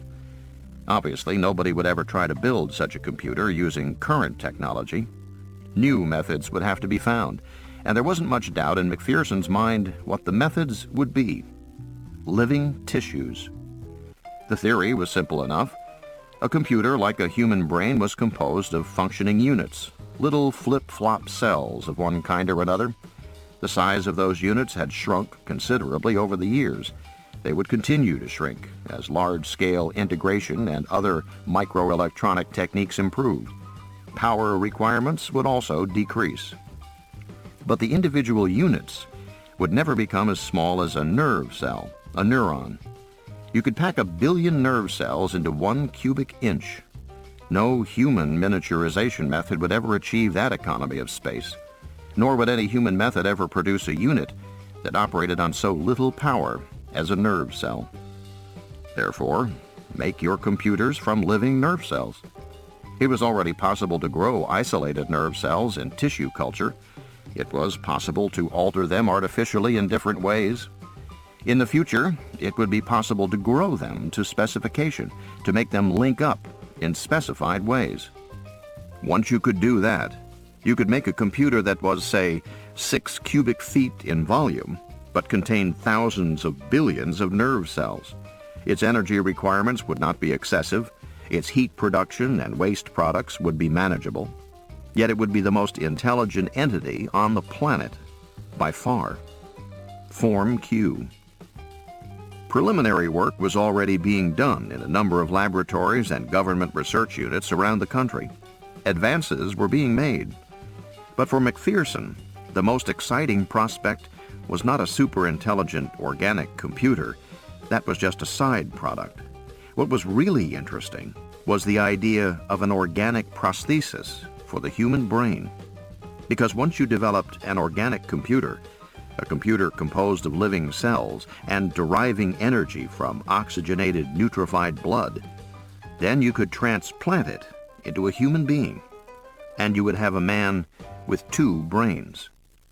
What would that be like? McPherson could hardly imagine it. There were endless problems, of course. Problems of interconnection, problems of location, speculative problems about the competition between the old brain and the new transplant. But there was plenty of time to solve that before 1986. After all, in 1950, most people still laughed at the idea of going to the moon. Form Q. It was only a vision now, but with funding it would happen, and he had been convinced that it would happen, until Benson left the hospital. That changed everything. Ellis stuck his head in the office door. "Anybody want coffee?"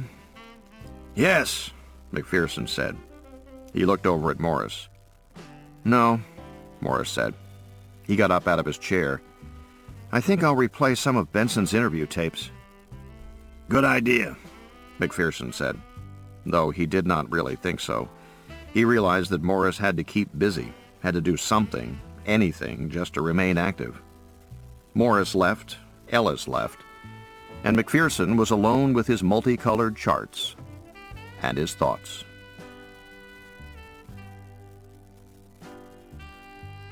Chapter 11. It was noon when Ross finished with Anders, and she was tired. The scotch had calmed her, but it had intensified her fatigue. Toward the end, she had found herself stumbling over words, losing track of her thoughts, making statements and then amending them because they were not exactly what she had intended to say. She had never felt so tired, so drugged with fatigue in her life. Anders, on the other hand, was maddeningly alert. He said, "Where do you suppose Benson is now? Where would he be likely to go?" She shook her head. "It's impossible to know. He's in a post-seizure state, post-ictal, we call it, and that's not predictable." "You're his psychiatrist," Anders said. "You must know a lot about him. Is there any way to predict how he'll act?" "No," she said. God, she was tired. Why couldn't he understand? "Benson is in an abnormal state. He's nearly psychotic. He's confused. He's receiving stimulations frequently. He's having seizures frequently. He could do anything." "If he's confused," Anders let his voice trail off. "What would he do if he was confused? How would he behave?" "Look," she said, "it's no good working that way. He could do anything." "Okay," Anders said. He glanced at her and sipped his coffee. Why couldn't he just let it go, for Christ's sake? His desire to outwit Benson was ludicrously unrealistic. Besides, everybody knew how this was going to turn out. Somebody would spot Benson and shoot him, and that would be the end of it. Even Benson had said... She paused, frowning. What had he said? Something about how it would all end. What were his exact words? She tried to remember, but couldn't. She had been too frightened to pay close attention. "These are the impossible ones," Anders said, getting up and walking to the window. "In another city, you might have a chance, but not in Los Angeles. Not in 500 square miles of city. It's bigger than New York, Chicago, San Francisco, and Philadelphia put together. Did you know that?" "No," she said, hardly listening. "Too many places to hide," he said. "Too many ways to escape, too many roads, too many airports, too many marinas. If he's smart, he's left already, gone to Mexico or to Canada."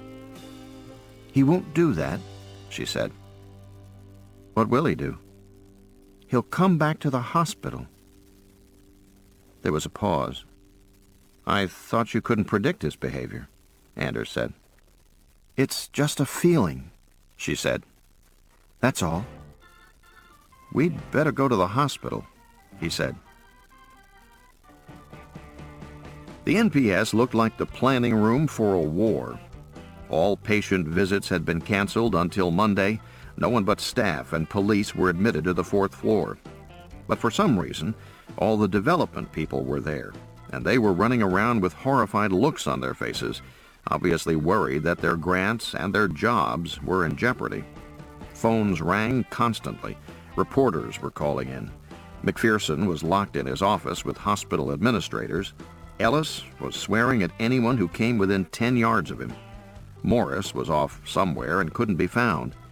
Gerhard and Richards were trying to free some telephone lines so they could run a projection program using another computer, but all the lines were in use. Physically, the NPS was a shambles. Ashtrays heaped with cigarette butts, coffee cups crumpled on the floor, half-eaten hamburgers and tacos everywhere, jackets and uniforms thrown across the backs of chairs, and the telephones never stopped ringing. As soon as anyone hung up on a call, the phone rang again instantly. Ross sat with Anders in her office and went over the miscellaneous crime report, checking the description of Benson. The description was computerized, but it read out fairly accurately. Male Caucasian, black hair, brown eyes, 5'8", 140 pounds, 34 years old. Personal oddities, wig, and bandages on neck. Thought to be armed with revolver. Trademarks, abnormal act, other, preservation. Reason for crime, suspect insane. Ross sighed. "He doesn't really fit your computer categories." "Nobody does," Anders said. "All we can hope is that it's accurate enough to allow somebody to identify him. We're also circulating his picture. Several hundred photos are being run off now and distributed around the city. That'll help." "What happens now?" Ross said. "We wait," he said. "Unless you can think of a hiding place he'd use." She shook her head. "Then we wait," he said. Chapter 12. It was a broad, low-ceilinged, white-tiled room, lit brightly by overhead fluorescent lights. 6 stainless steel tables were set out in a row, each emptying into a sink at one end of the room. 5 of the tables were empty. The body of Angela Black lay on the 6th. 2 police pathologists and Morris were bent over the body as the autopsy proceeded. Morris had seen a lot of autopsies in his day, but the autopsies he attended as a surgeon were usually different. In this one, the pathologist spent nearly half an hour examining the exterior appearance of the body and taking photographs before they made the initial incision. They paid a lot of attention to the external appearance of the stab wounds and what they called a stretch laceration appearance to the wounds. One of the pathologists explained that this means the wounds were caused by a blunt object. It didn't cut the skin, it pulled it and caused a split in the taut portion. Then the instrument went in, but the initial split was always slightly ahead of the deeper penetration track. They also pointed out that skin hair had been forced down into the wounds in several places, further evidence of a blunt object producing the cuts. "What kind of blunt object?" Morris had asked. They shook their heads. "No way to know yet. We'll have to take a look at the penetration." Penetration meant the depth that the weapon had entered the body. Determining penetration was difficult. Skin was elastic and tended to snap back into shape. Underlying tissues moved around before and after death. It was a slow business. Morris was tired. His eyes hurt. After a time, he left the autopsy room and went next door to the police lab, where the girl's purse contents were spread out on a large table. 3 men went through it, one identifying the objects, one recording them, and the third tagging them. Morris watched in silence. Most of the objects seemed commonplace. Lipstick, compact, car keys, wallet, Kleenex, chewing gum, birth control pills, a dress book, ballpoint pen, eyeshadow, hair clip, and 2 packs of matches. 2 packs of matches, one of the cops intoned. Both marked Airport Marina Hotel. Morris sighed. They were going through this so slowly, so patiently. It was no better than the autopsy. Did they really think they'd find anything this way? He found the plodding routine intolerable. Janet Ross called that the surgeon's disease, this urge to take decisive action, the inability to wait patiently. Once in an early NPS conference where they were considering a Stage 3 candidate, a woman named Worley, Morris had argued strongly for taking her as a surgical candidate, even though she had several other problems. Ross had laughed. "Poor impulse control," she had said. In that moment, he could cheerfully have killed her, and his murderous feelings were not relieved when Ellis then said, in a clinical, quiet tone, that he agreed that Mrs. Worley was an inappropriate surgical candidate. Morris felt let down in the worst way, even though McPherson said that he thought the candidate had some worth and probably should be listed as a possible and held for a while. Poor impulse control, he thought. The hell with her. "Airport Marina, huh?" one of the cops said. "Isn't that where all the stewardesses stay?" "I don't know," the other cop said. Morris hardly listened. He rubbed his eyes and decided to get more coffee. He'd been awake for 36 hours straight, and he wasn't going to last much longer. He left the room and went upstairs looking for a coffee machine. There must be coffee someplace in the building. Even cops drank coffee. Everybody drank coffee. And then he stopped, shivering. He knew something about the Airport Marina. The Airport Marina was where Benson had first been arrested on suspicion of beating up a mechanic. There was a bar in the hotel. It had happened there. Morris was sure of it. He glanced at his watch and then went out to the parking lot. If he hurried, he'd beat rush hour traffic to the airport. A jet screamed overhead and descended toward the runway as Morris took the airport off-ramp from the freeway and drove down Airport Boulevard. He passed bars and motels and car rental offices. On the radio, he heard the announcer drone, "And on the San Diego freeway, there's an accident involving a truck blocking 3 northbound lanes. Computer projection of flow is 12 miles an hour. On the San Bernardino freeway, a stalled car in the left lane south of the Exeter off-ramp. Computer projection of traffic flow is 31 miles an hour. Morris thought of Benson again. Perhaps computers really were taking over. He remembered a funny little Englishman who had lectured at the hospital and told the surgeons that soon operations would be done with the surgeon on another continent. He would work using robot hands, the signals being transmitted via satellite. The idea had seemed crazy, but his surgical colleagues had squirmed at the thought. On the Ventura Freeway west of Haskell, a 2-car collision has slowed traffic. Computer projection is 18 miles an hour. He found himself listening to the traffic report intently. Computers or not, the traffic report was vital to anyone who lived in Los Angeles. You learned to pay attention to any traffic report automatically, the way people in other parts of the country automatically paid attention to weather reports. Morris had come to California from Michigan. For the first few weeks after his arrival, he had asked people what the weather was going to be like later in the day or on the following day. It seemed to him a natural question for a newcomer to ask and a natural icebreaker. But he got very strange, puzzled looks from people. Later, he realized that he had come to one of the few places in the world where the weather was of no interest to anyone. It was always more or less the same and rarely discussed. But automobiles, now there was a subject of almost compulsive fascination. People were always interested in what kind of car you drove, how you liked it, whether it was reliable, what troubles you had had with it. In the same vein, driving experiences, bad traffic, shortcuts you had found, accidents you had experienced, were always welcome conversation topics. In Los Angeles, anything relating to cars was a serious matter, worthy of as much time and attention as you could devote to it. He remembered as a kind of final proof of the idiocy of it all that an astronomer had once said that if Martians looked at Los Angeles, they would probably conclude that the automobile was the dominant life form of the area. And in a sense, they would be right. He parked in the lot of the Airport Marina Hotel and entered the lobby.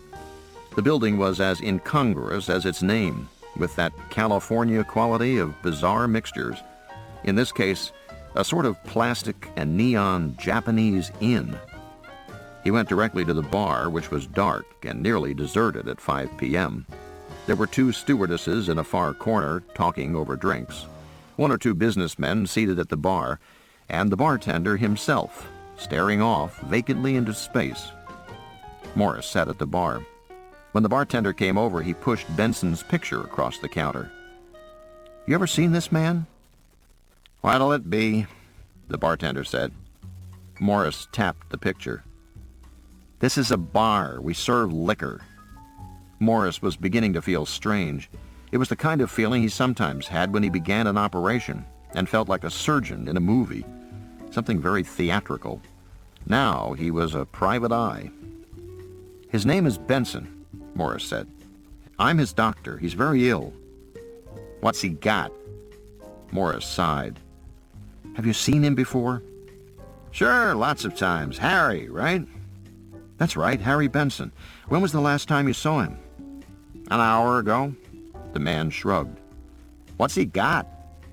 "A serious brain disease. It's important to find him. Do you know where he went?" "Brain disease? No shit." The bartender picked up the picture and examined it closely in the light of a glowing Schlitz sign behind the bar. "That's him, all right. But he dyed his hair black." "Do you know where he went?" "He didn't look sick to me. Are you sure you're—" "Do you know where he went?" There was a long silence. The bartender looked grim. "You're no fucking doctor," he said. "Now beat it." "I need your help," Morris said. "Time is very important." As he spoke, he opened his wallet, took out his identification cards, credit cards, everything with an MD on it. He spread them across the counter. The bartender didn't even glance at them. "He is also wanted by the police," Morris said. "I knew it," the bartender said. "I knew it." "And I can get some policemen down here to help question you. You may be an accessory to murder." Morris thought that sounded good. At least it sounded dramatic. The bartender picked up one of the cards, peered at it, dropped it. "I don't know nothing," he said. "He comes in sometimes, that's all." "Where did he go today?" "I don't know. He left with Joe." "Who's Joe?" "Mechanic, works the late shift at United." "United Airlines?" "That's right," the bartender said. "Listen, what about this—" But Morris was already gone. In the hotel lobby, he called the NPS and got through the switchboard to Captain Anders. "Anders here." "Listen, this is Morris. I'm at the airport. I have a lead on Benson. About an hour ago, he was seen in the bar of the Airport Marina Hotel. He left with a mechanic named Joe, who works for United, works the evening shift." There was a moment of silence. Morris heard the scribbling sound of a pencil. "Got it," Anders said. "Anything else?" "No." "We'll get some cars out right away. You think he went to the United hangars?" "Probably." "We'll get some cars out right away." "What about—" Morris stopped and stared at the receiver. It was dead in his hand. He took a deep breath and tried to decide what to do next. From now on, it was police business. Benson was dangerous. He should let the police handle it. On the other hand, how long would it take them to get here? Where was the nearest police station? Inglewood? Culver City? In rush hour traffic, even with their sirens, it might take 20 minutes. It might take half an hour. That was too much time. Benson might leave in half an hour. Meanwhile, he ought to keep track of him. Just locate Benson and keep track of him. Not interfere, but not let him get away either. The large sign said, United Airlines, maintenance personnel only. There was a guardhouse beneath the sign. Morris pulled up, leaned out of his car. "I'm Dr. Morris. I'm looking for Joe." Morris was prepared for a lengthy explanation, but the guard didn't seem to care. "Joe came on about 10 minutes ago, signed in to Hangar 7. Ahead of him, Morris saw 3 very large airplane hangars with parking lots behind. "Which one is 7? "Far left," the guard said. "Don't know why he went there, except maybe the guest." "What guest?" "He's signed in a guest." The guard consulted his clipboard. "Mr. Benson took him to 7. "What's in 7? "A DC-10 that's in for major overhaul. Nothing doing there. They're waiting for a new engine. It'll be another week in there. Guess he wanted to show it to him." "Thanks," Morris said. He drove past the gates onto the parking lot and parked close to Hangar 7. He got out of the car, then paused. The fact was, he really didn't know whether Benson was in the hangar or not. He ought to check that. Otherwise, when the police arrived, he might appear a fool. He might sit here in this parking lot while Benson escaped. He thought he'd better check. He was not afraid. He was young and in good physical condition. He was also fully aware that Benson was dangerous. That foreknowledge would protect him. Benson was most dangerous to those who didn't recognize the lethal nature of his illness. He decided to take a quick look inside the hangar to make sure Benson was inside. The hangar was an enormous structure, but didn't seem to have any doors, except for the giant doors to admit the airplane. They were now closed. How did you get in? He scanned the exterior of the building, which was mostly corrugated steel. Then he saw a normal-sized door to the far left. He got back in his car and drove up to it, parked, and entered the hangar. It was pitch black inside, and totally silent. He stood by the door for a moment, then heard a low groan. He ran his hands along the walls, feeling for a light switch. He touched a steel box, felt it carefully. There were several large, heavy-duty switches. He threw them. One by one, the overhead lights came on, very bright and very high. He saw in the center of the hangar a giant plane, glinting with reflections from the overhead bulbs. It was odd how much more enormous it seemed inside a building. He walked toward it, away from the door. He heard another groan. At first, he could not determine where it was coming from. There was no one in sight. The floor was bare.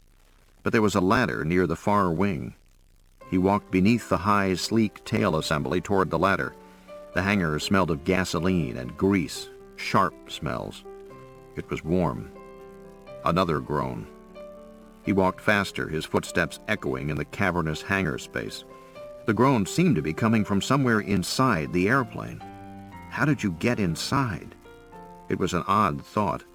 He'd made dozens of airplane trips. You always got on by a ramp near the cockpit. But here, in the hangar, the plane was so damned enormous. How could you possibly get inside? He passed the 2 jet engines of the near wing. They were giant cylinders, black turbine blades inside. Funny, the engines had never seemed so big before. Probably never noticed. There was still another groan. He reached the ladder and climbed up. 6 feet in the air, he came to the wing, a gleaming expanse of flat silver, nubbled with rivets. A sign said, "Step here."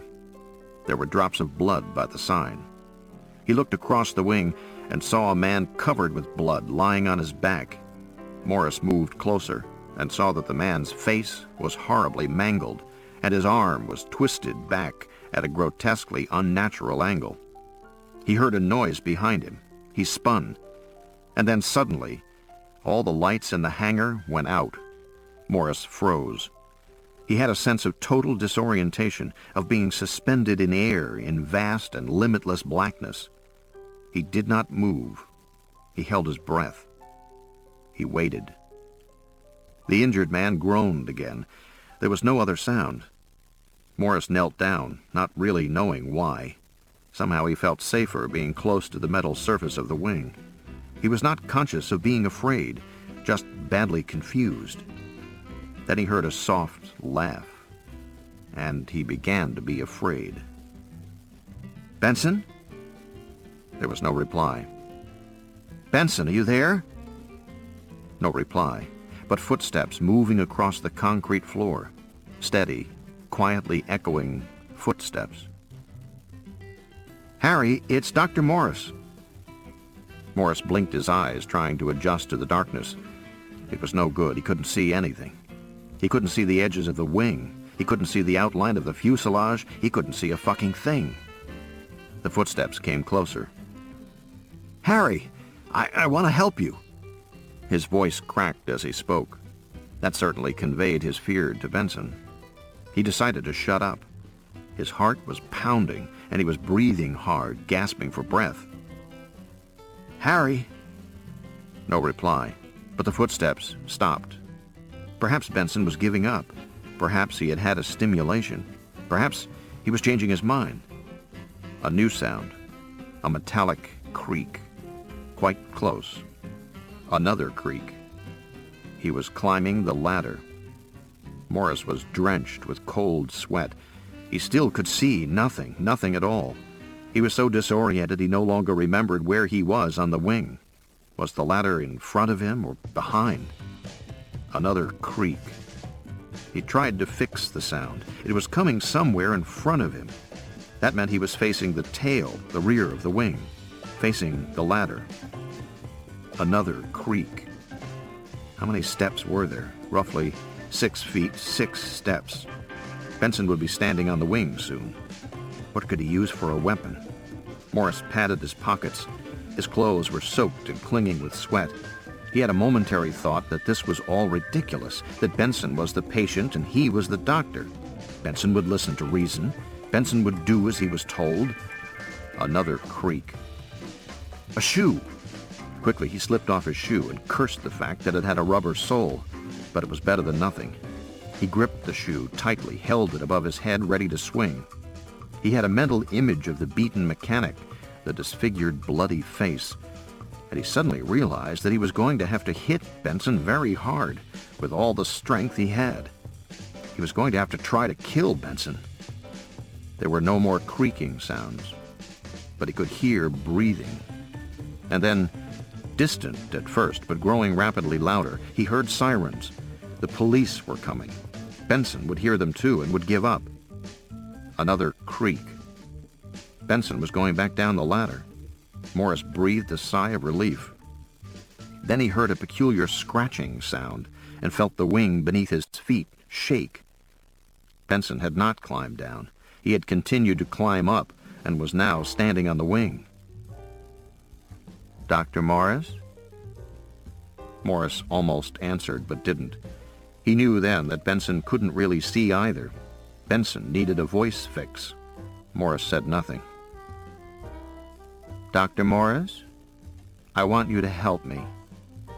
The sirens were louder each moment. Morris had a momentary elation at the thought that Benson was going to be caught. This whole nightmare would soon be over. "Please help me, Dr. Morris." Perhaps he was sincere, Morris thought. Perhaps he really meant it. If that were so, then as his doctor, he had a duty to help him. "Please?" Morris stood. "I'm over here, Harry," he said. "Now just take it easy and—" Something hissed in the air. He felt it coming before it hit. Then he felt agonizing pain in his mouth and jaw, and he was knocked backward, rolling across the wing. The pain was awful, worse than anything he had ever felt. And then he fell into blackness. It was not far to fall from the wing to the ground, but it seemed to be taking a long time. It seemed to take forever. This ends Disc 6. The Terminal Man, Disc 7. Chapter 13. Janet Ross stood outside the treatment room in the emergency ward, watching through the small glass window. There were 6 people in there taking care of Morris, all clustered around him. She couldn't see much. All she could really see were his feet. He had one shoe on, the other was off. There was a lot of blood. Most of the EW people were spattered with it. Standing outside with her, Anders said, "I don't have to tell you what I think of this." "No," she said. "The man is extremely dangerous. Morris should have waited for the police. But the police didn't catch him, she said, suddenly angry. Anders didn't understand anything. He didn't understand how you could feel responsible for a patient, how you could want to take care of somebody. Morris didn't catch him either, Anders said. And why didn't the police get him? Benson was gone when they got to the hangar. There are several exits from the hangar, and they couldn't all be covered. They found Morris under the wing and the mechanic on top of the wing, and they were both pretty badly hurt. The treatment room door opened. Ellis came out, looking haggard, unshaven, defeated. "How is he?" Ross said. "He's okay," Ellis said. "He won't have much to say for a few weeks, but he's okay. They're taking him to surgery now to wire up his jaw and get all the teeth out." He turned to Anders. "Did they find the weapon?" Anders nodded. 2-foot section of lead pipe. "He must have got it right in the mouth," Ellis said. "But at least he didn't inhale any of the loose teeth. The bronchi are clean on lung films." He put his arm around Janet. "They'll fix him up." "What about the other one?" "The mechanic?" Ellis shook his head. "I wouldn't place bets. His nose was shattered and the nasal bones were driven up into the substance of the brain. He's leaking CSF through the nostrils. A lot of bleeding and a big problem with encephalitis." Anders said, "How do you assess his chances?" "He's on the critical list." "All right," Anders said. He walked off. Ross walked with Ellis out of the emergency ward toward the cafeteria. Ellis kept his arm around her shoulders. "This has turned into a horrible mess," he said. "Will he really be all right?" "Sure." "He was kind of good-looking." "He'll get his jaw back together. He'll be fine." She shuddered. "Cold?" "Cold," she said. "And tired. Very tired." She had coffee with Ellis in the cafeteria. It was 6:30, and there were a lot of staff people eating. Ellis ate slowly, his movement showing fatigue. "It's funny," he said. "What?" "I had a call this afternoon from Minnesota. They have a professorship in neurosurgery to fill. Asked me if I was interested." She didn't say anything. "Isn't that funny?" "No," she said. "I told them I wasn't considering anything until I was fired here," he said. "Are you sure that'll happen?" "Aren't you?" he said. He stared across the cafeteria at all the nurses and interns and residents in white. "I wouldn't like Minnesota," he said. "It's too cold." "But it's a good school." "Oh, yes, a good school." He sighed. "A fine school." She felt sorry for him, and then suppressed the emotion. He had brought it on himself, and against her advice. For the last 24 hours, she had not allowed herself to say, "I told you so," to anyone. She had not allowed herself to think it. For one thing, it wasn't necessary to say it. For another, it would not be useful in helping Benson, which was her chief concern. But she didn't have much sympathy now for the brave surgeon. Brave surgeons risked other people's lives, not their own. The most a surgeon could lose was his reputation. "Well," he said, "I better get back to the NPS, see how things are going. You know what?" "What?"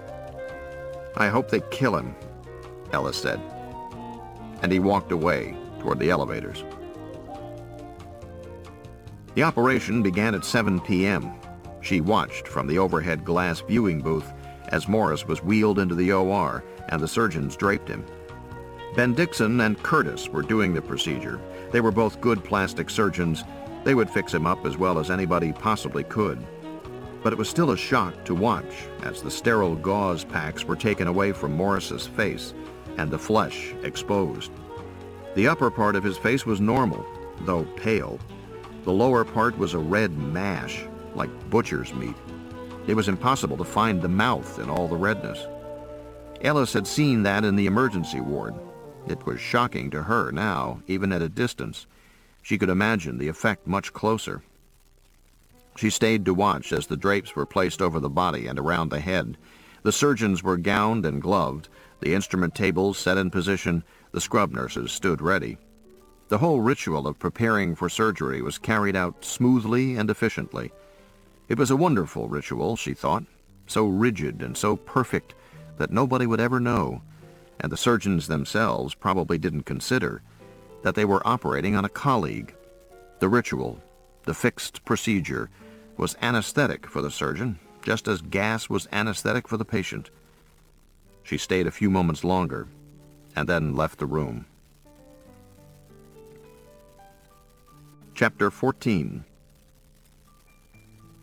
As she approached the NPS, she saw that a cluster of reporters had cornered Ellis outside the building. He was answering their questions in clear bad humor. She heard the words "mind control" repeated several times. Feeling slightly guilty, she cut around to the far entrance and took the elevator to the 4th floor. Mind control, she thought. The Sunday supplements were going to have a field day with mind control. And then there would be solemn editorials in the daily papers, and even more solemn editorials in the medical journals, about the hazards of uncontrolled and irresponsible research. She could see it coming. Mind control. Christ. The truth was that everybody's mind was controlled, and everybody was glad for it. The most powerful mind controllers in the world were parents, and they did the most damage. Theorists usually forgot that nobody was born prejudiced, neurotic, or hung up. Those traits required a helping hand. Of course, parents didn't intentionally damage their children. They merely inculcated attitudes that they felt would be important and useful to their offspring. Newborn children were little computers waiting to be programmed, and they would learn whatever they were taught, from bad grammar to bad attitudes. Like computers, they were undiscriminating. They had no way to differentiate between good ideas and bad ones. The analogy was quite exact. Many people had remarked on the childishness and the literalness of computers.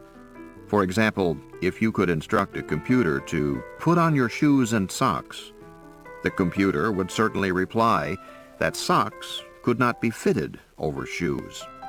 All the important programming was finished by the age of 7. Racial attitudes, sexual attitudes, ethical attitudes, religious attitudes, national attitudes. The gyroscope was set, and the children let loose to spin off on their predetermined courses. Mind control. What about something as simple as social conventions?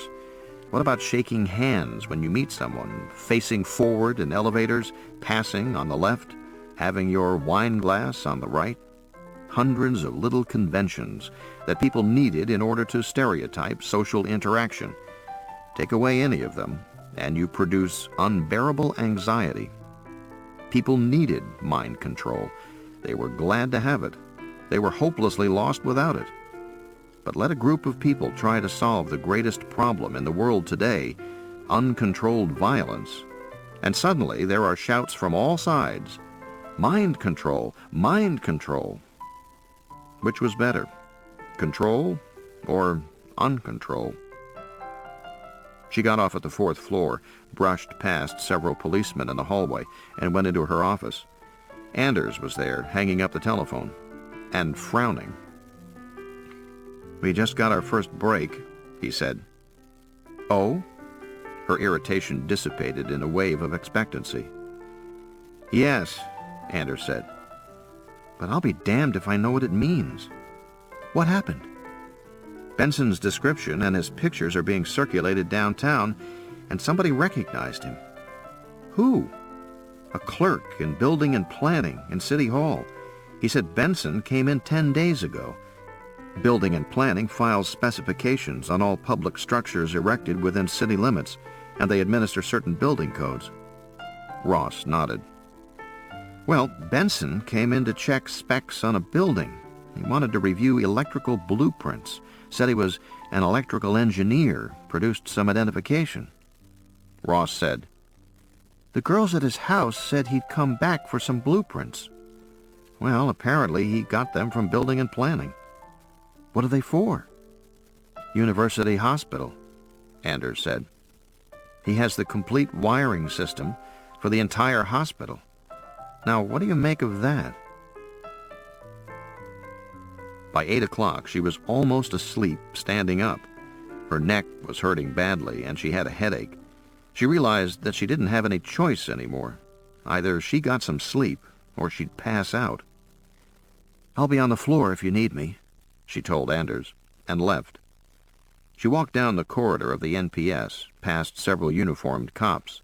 She no longer noticed them. It seemed as if there had always been cops in the hallways for as long as she could remember. She looked into McPherson's office. He was sitting behind his desk, head on his shoulder, sleeping. His breath came in short, ragged gasps. It sounded as if he were having nightmares. She closed the door quietly. An orderly walked past her, carrying filled ashtrays and empty coffee cups. It was strange to see an orderly doing cleaning duties. The sight triggered a thought in her mind. Something unusual, some question she couldn't quite formulate. It nagged at her mind, but she finally gave up on it. She was tired. She couldn't think clearly. She came to one of the treatment rooms and saw that it was empty. She went in, closed the door, and lay down on the examination couch. She was almost instantly asleep. Chapter 15.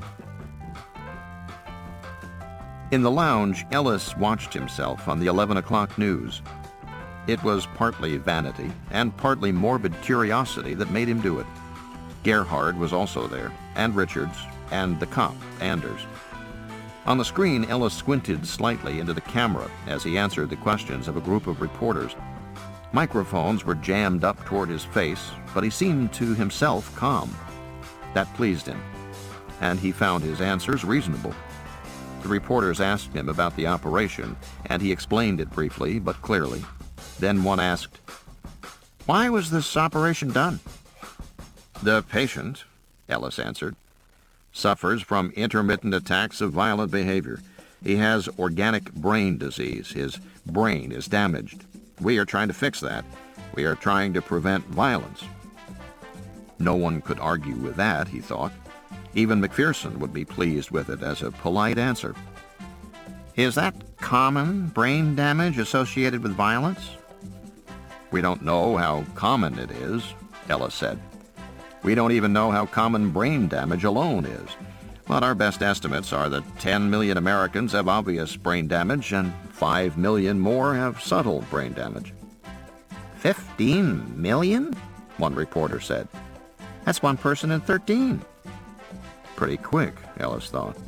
He'd figured it out later as 1 in 14. "Something like that," he replied on the screen. "There are 2.5 million people with cerebral palsy. There are 2 million with convulsive disorders, including ADL. There are 6 million with mental retardation. There are probably 2.5 million with hyperkinetic behavior disorders." "And all of these people are violent?" "No, certainly not. Most are perfectly peaceable. But if you check violent people, you will find an unusually high proportion have brain damage, physical brain damage. And we believe physical brain damage is very often the cause of violence. That contradicts a lot of theories about poverty and discrimination and social injustice. Of course, those social factors may contribute to violence, but physical brain damage is also a major factor. And you can't correct physical brain damage with social remedies."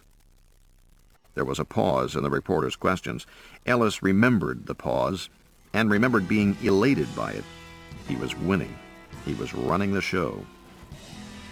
"When you say violence, I mean," Ellis said, "attacks of unprovoked violence initiated by single individuals. It's the biggest problem in the world today, violence. And it's a huge problem in this country. In 1969, more Americans were killed or attacked in this country than have been killed or wounded in all the years of the Vietnam War. Specifically, the reporters were writing fast. We had 14,500 murders, 36,500 rapes, and 306,500 cases of aggravated assault. Altogether, 1/3 of a million cases of violence. And that doesn't include automobile deaths. and a lot of violence is carried out with cars. We had 56,000 deaths in autos and 3 million injuries. You always were good with figures, Gerhard said, watching. It's working, isn't it? Ellis said. Yeah, but you have a squinty, untrustworthy look. That's my normal look. Gerhard laughed.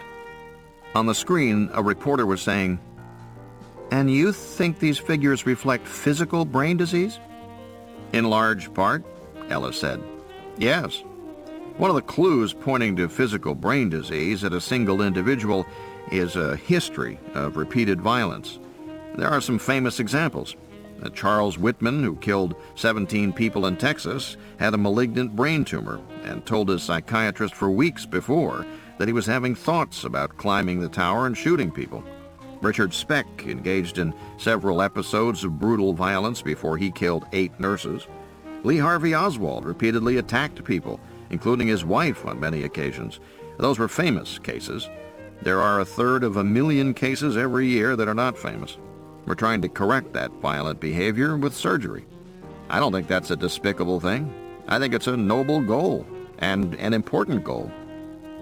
But isn't that mind control? Ellis said. What do you call compulsory education through high school? Education, the reporter said. And that ended the interview.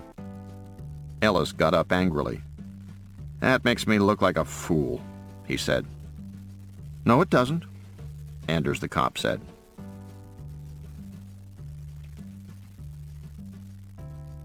Saturday, March 13th, 1971. Termination. Chapter 1. She was being pounded, beaten senseless by brutal, jarring blows. She rolled away and moaned. Come on, Gerhard said, shaking her. Wake up, Jan. She opened her eyes. The room was dark. Someone was leaning over her. Come on, wake up. She yawned. The movement sent streaks of pain down through her neck. What is it? Telephone for you, it's Benson. That jolted her awake faster than she would have thought possible. Gerhard helped her sit up, and she shook her head to clear it. Her neck was a column of pain, and the rest of her body was stiff and aching, but she ignored that. Where? Telecomp. She went outside into the hallway, blinking in the bright light. The cops were still there, but they were tired now, eyes dulled, jaws slack. She followed Gerhard into Telecomp. Richards held out the phone to her, saying, Here she is. She took the receiver. Hello? Harry? Across the room, Anders was listening on an extension. I don't feel good, Harry Benson said. I want it to stop, Dr. Ross. What's the matter, Harry? She could hear the fatigue in his voice, the slow and slightly childlike quality. What would one of those rats say after 24 hours of stimulation? Things aren't working very well. I'm tired. We can help you, she said. It's the feelings, Benson said. They're making me tired now. That's all, just tired.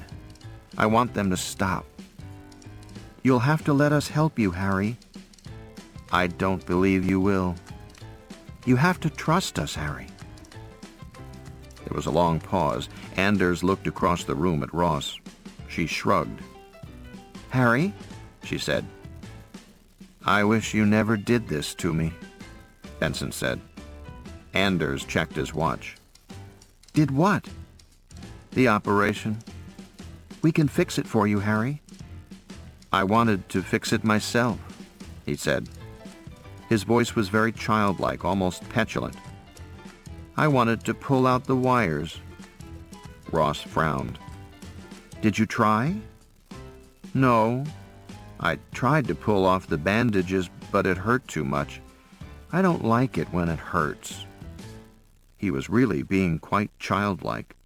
She wondered if the regression was a specific phenomenon or the result of fear and fatigue. I'm glad you didn't pull, but I have to do something, Benson said. I have to stop this feeling. I'm going to fix the computer. Harry, you can't do that. We have to do that for you. No, I'm going to fix it. Harry, she said, in a low, soothing maternal voice. Harry, please trust us. There was no reply. Breathing on the other end of the line.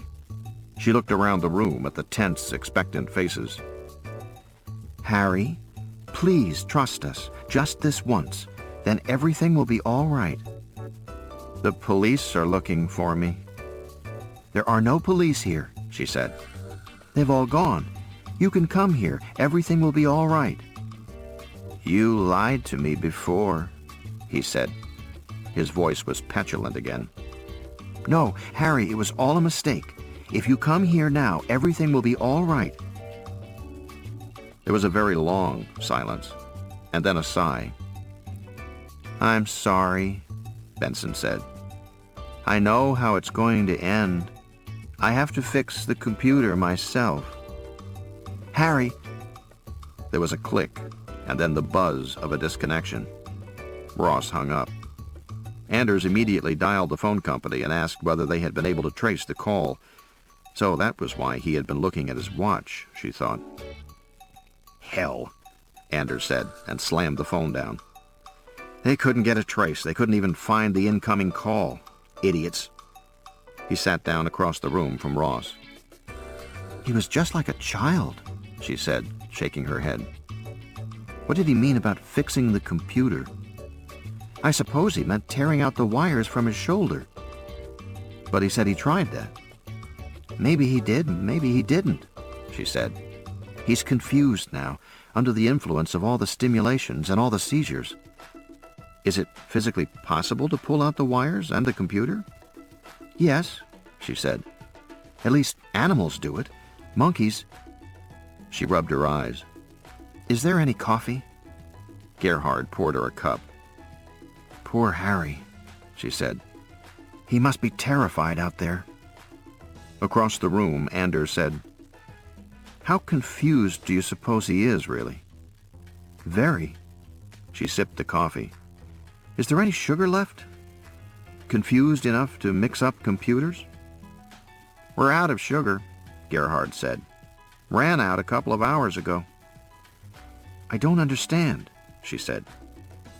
He had wiring plans for the hospital, Anders said.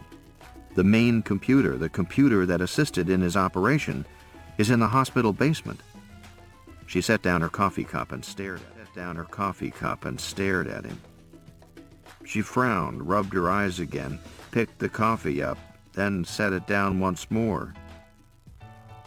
I don't know, she said finally. The pathologist called while you were asleep, Anders said. They determined that Benson stabbed the dancer with a screwdriver. He attacked the mechanic and he attacked Morris. Machines and people connected with machines. Morris was connected with his own mechanization. She smiled slightly. I'm the psychiatrist around here. I'm just asking, is it possible? Sure, of course it's possible. The telephone rang again. Ross answered it. NPS. Pacific Telephone Liaison here, a male voice said. We've rechecked that trace for Captain Anders. Is he there? Just a minute. She nodded to Anders, who picked up the phone. Anders speaking. There was a long pause. Then he said, Would you repeat that? He nodded as he listened. And what was the time period you checked? I see. Thank you. He hung up and immediately began dialing again. You better tell me about that atomic power pack, he said as he dialed. What about it? I want to know what happens if it's ruptured, Anders said, then turned away as his call was put through. Bomb Squad, this is Anders' homicide. He turned back to Ross. Ross said, He's carrying around 37 milligrams of radioactive plutonium, Pu-239. If it breaks open, you'll expose everyone in the area to serious radiation. What particles are emitted? She looked at him in surprise. I've been to college, he said, and I can even read and write when I have to. Alpha particles, she said. Anders spoke into the phone. Anders, homicide, he said. I want a van at University Hospital right away. We've got a possible radiation hazard pending. Man and immediate environment may be contaminated with an alpha emitter, Pu-239. He listened, then looked at Ross. Any possibility of explosion? No, she said. No explosive, Anders said.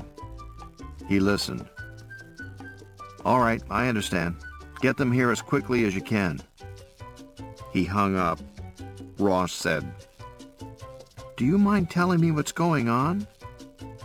The phone company rechecked that trace, Anders said. They've determined that there were no calls into the NPS from the outside at the time Benson called. None at all. Ross blinked. That's right, Anders said. He must have called from somewhere inside the hospital. Ross stared out the fourth-floor window at the parking lot and watched as Anders gave instructions to at least 20 cops. Half of them went into the main hospital building. The rest remained outside in little groups, talking together quietly, smoking. Then a white bomb squad van rumbled up, and 3 men in gray metallic-looking suits lumbered out. Anders talked to them briefly, then nodded and stayed with the van, unpacking some very peculiar equipment. Anders walked back toward the NPS. Alongside her, Gerhard watched the preparations. Benson won't make it, he said. I know, she said. I keep wondering if there is any way to disarm him or immobilize him. Could we make a portable microwave transmitter? I thought of that, Gerhard said. But it's unsafe. You can't really predict the effect on Benson's equipment. And, you know, it'll raise hell with all the cardiac pacemakers and other patients in the hospital. Isn't there anything we can do? Gerhard shook his head. There must be something, she said. He continued to shake his head. Besides, he said, pretty soon the incorporated environment takes over. Theoretically. Gerhard shrugged. The incorporated environment was one of the notions from the development group of the NPS. It was a simple idea with profound implications. It began with something that everybody knew, that the brain was affected by the environment. The environment produced experiences that became memories, attitudes, and habits, things that got translated into neural pathways among brain cells. And those pathways were fixed in some chemical or electrical fashion. Just as a common laborer's body altered according to the work he did, so a person's brain altered according to past experience. But the change, like the calluses on a worker's body, persisted after the experience ended. In that sense, the brain incorporated past environments. Our brains were the sum total of past experiences, long after the experiences themselves were gone. That meant that cause and cure weren't the same thing. The cause of behavior disorders might lie in childhood experiences, but you couldn't cure the disorder by eliminating the cause, because the cause had disappeared by adulthood. The cure had to come from some other direction. As the development people said, A match may start a fire, but once the fire is burning, putting out the match won't stop it. The problem is no longer the match, it's the fire. As for Benson, he had had more than 24 hours of intense stimulation by his implanted computer.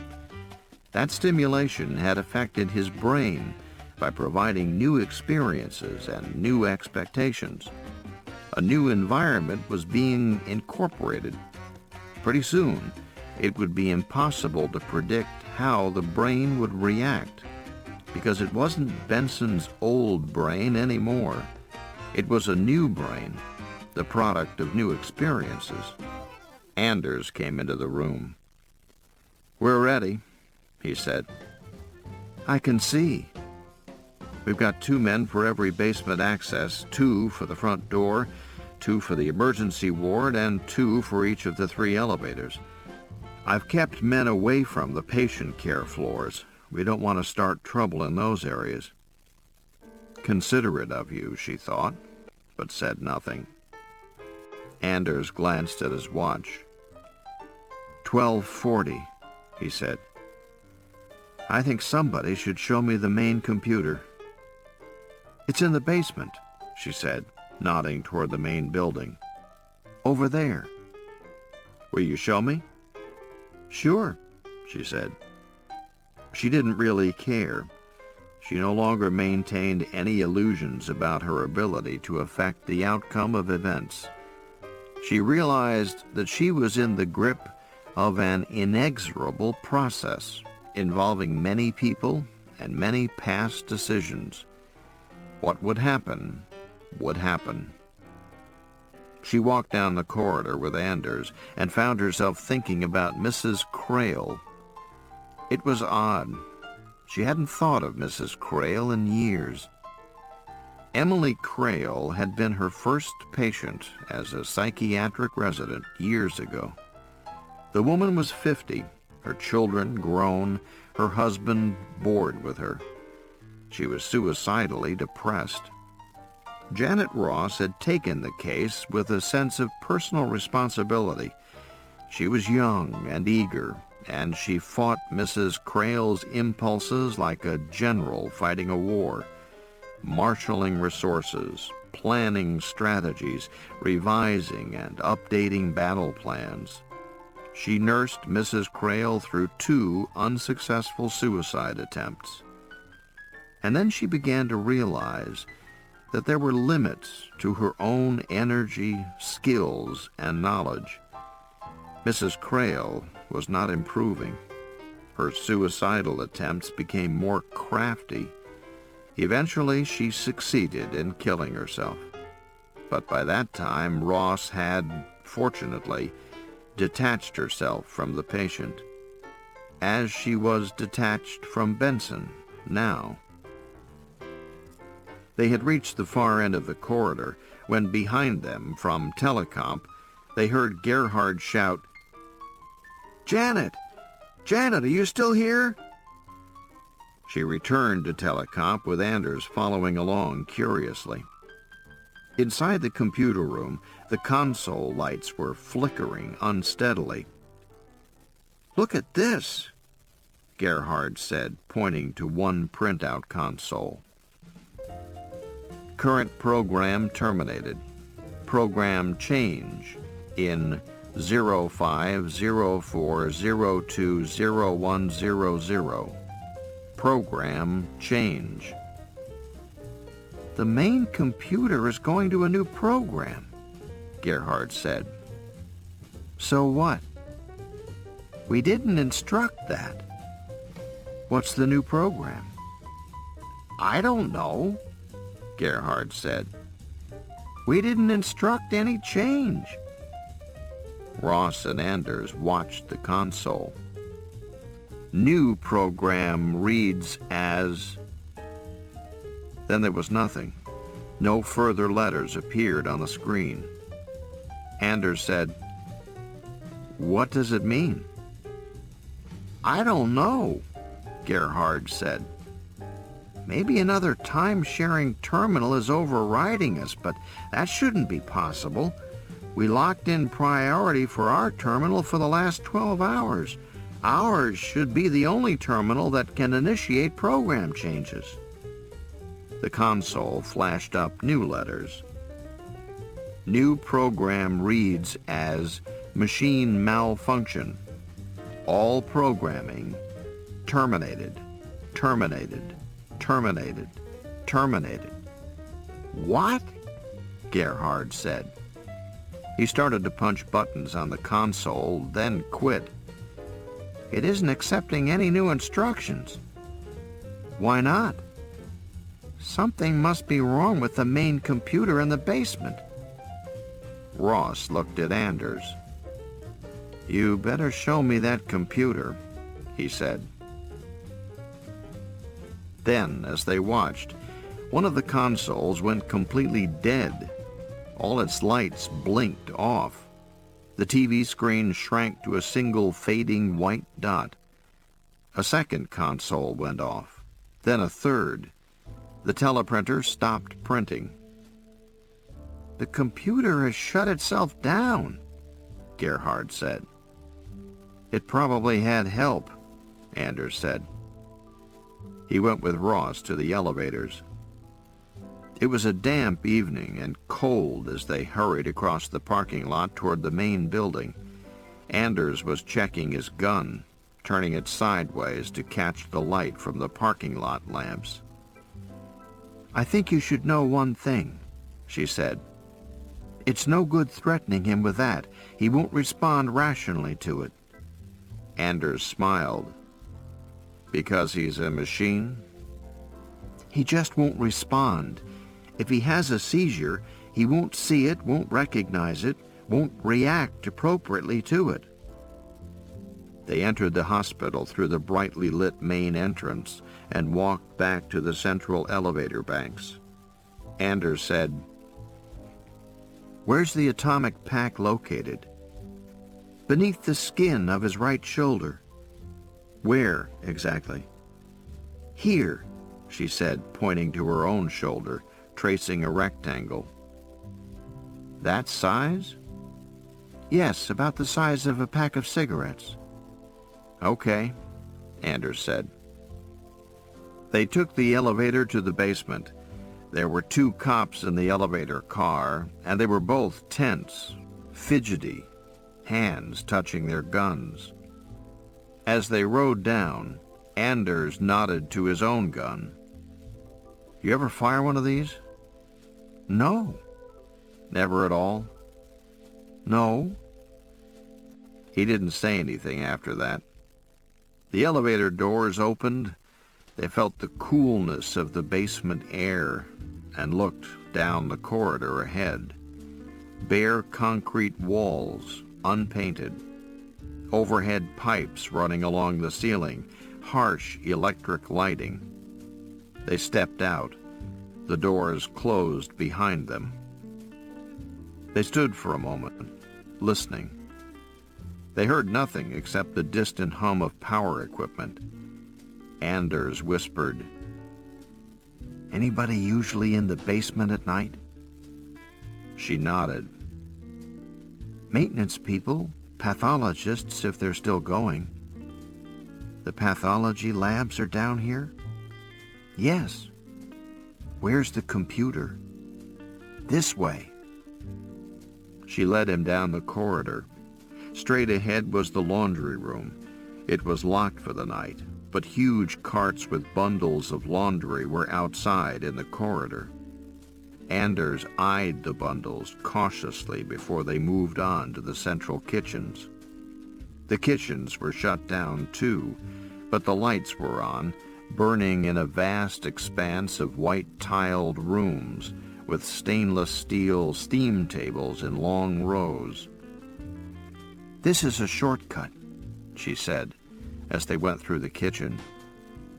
Their footsteps echoed on the tiles.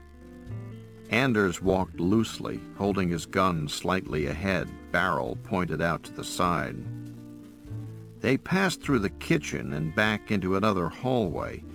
It was almost identical to the one they had left. Anders glanced at her questioningly. She knew he was lost. She remembered the months it had taken her to learn her way through the basement. "Turn right," she said. They passed a sign on the wall. "Employees report all accidents to your supervisor." It showed a man with a small cut on his finger. Further down was another sign. "Need a loan? See your credit union." They turned right down another corridor and approached a small section containing vending machines, hot coffee, donuts, sandwiches, candy bars. She remembered all the late nights when she had been a resident in the hospital and had come down to the vending machines for a snack. The old days, when being a doctor seemed like a good and hopeful thing to be. Great advances would be made during her lifetime. It would be exciting, and she would be a part of it. Anders peered into the vending area, then paused.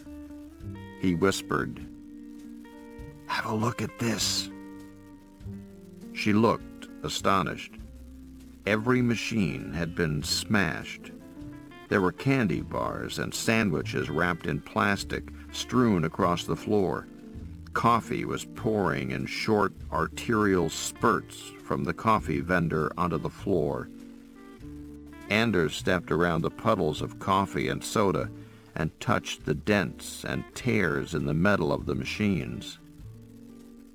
"Looks like an axe," he said.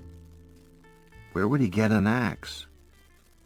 "Fire extinguisher stations have them."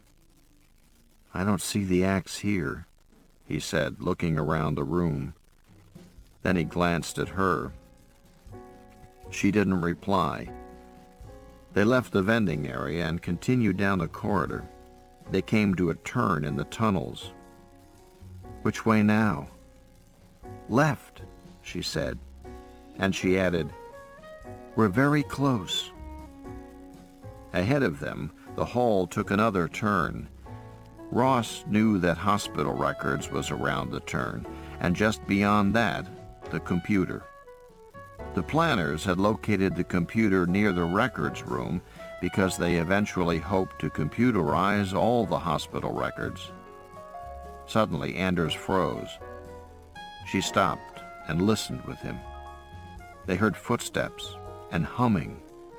Somebody humming a tune. Anders put his finger to his lips and gestured to Ross to stay where she was. He moved forward toward the turn in the corridor. The humming was louder. He paused at the turn and looked cautiously around the corner. Ross held her breath. "Hey!"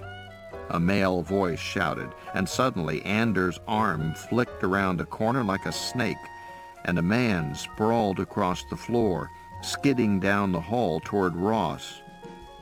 "Hey!" A bucket of water sloshed across the floor.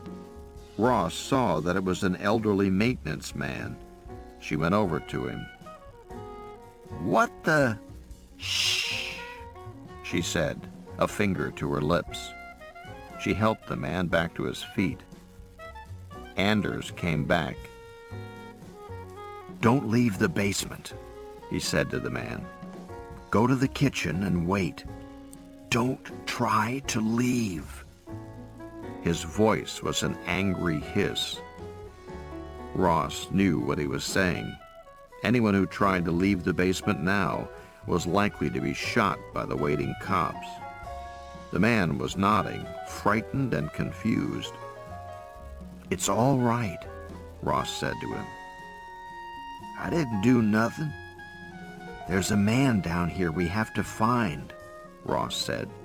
"Just wait until it's over."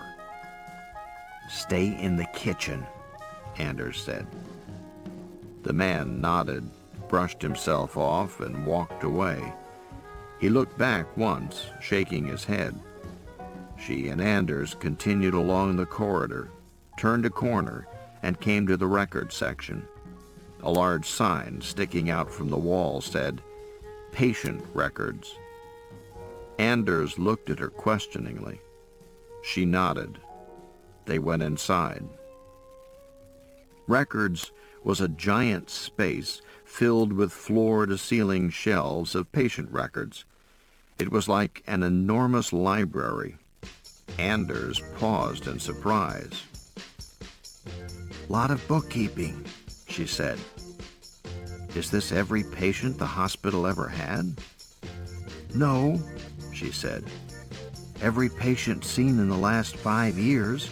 The others are stored in a warehouse." Christ. They moved down the parallel stacks of shelves quietly, Anders leading with his gun. Occasionally he would pause to look through a gap in the shelves to another corridor. They saw no one at all. "Anybody on duty here?" "Should be." She scanned the rows of charts. The record room always impressed her. As a practicing doctor, she had an image of medical practice that involved large numbers of patients. She had treated hundreds, seen thousands for a single hour or a few weeks. Yet the hospital records ran into the millions. And that was just one hospital, in one city, in one country. Millions and millions of patients. "We have a thing like this too," Anders said. "You lose records often?" "All the time." He sighed. "So do we." At that moment, a young girl no more than 15 or 16 came around the corner.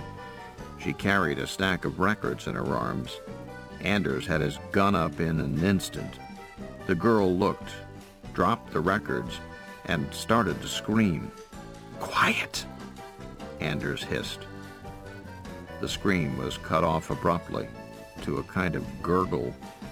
The girl's eyes were wide. "I'm a policeman," Anders said. He flicked out his shoulder wallet to show the badge. "Have you seen anyone here?"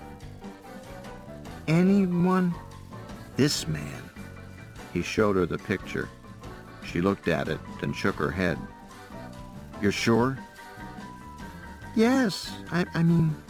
No, I mean..." Ross said, "I think we should go on to the computer."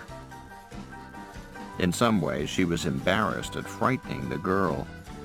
The hospital hired high school and college students part-time to do the clerical work in records. They weren't paid much. Ross herself remembered when she had been frightened at about the same age. She had been walking in the woods with a boy. They had seen a snake. The boy told her it was a rattlesnake, and she was terrified. Much later, she had learned he had been teasing her. The snake was harmless. She had resented... "All right," Anders said. "The computer. Which way?" Ross led the way out. Anders turned back once to the girl who was picking up the chart she had dropped. "Listen," he said. "If you do see this man, don't talk to him. Don't do anything except shout your bloody head off. You understand?" She nodded. And then Ross realized that the rattlesnake was real, this time. It was all real. They came out into the corridor again and continued down it toward the computer section. The computer section was the only refinished part of the basement. The bare concrete floor changed abruptly to blue carpeting. One corridor wall had been knocked out to install large glass windows that looked in from the corridor to the room that housed the main banks of the computer. Ross remembered when the computer was being installed. It seemed to her that the windows were an unnecessary expense, and she had mentioned it to McPherson. "Better let the people see what's coming," McPherson had replied. "What does that mean?" "It means that the computer is just a machine. Bigger and more expensive than most, but still just a machine. We want people to get used to it. We don't want them to fear or worship it. We want them to see it as part of the environment." Yet every time she passed the computer section, she had the opposite feelings. The special treatment, the hallway carpeting, and the expensive surroundings served to make the computer special, unusual, unique. She thought it significant that the only other place in the hospital where the floor was carpeted was outside the small non-denominational chapel on the first floor. She had the same sense here, a shrine to the computer. Did the computer care if there were carpets on the floor?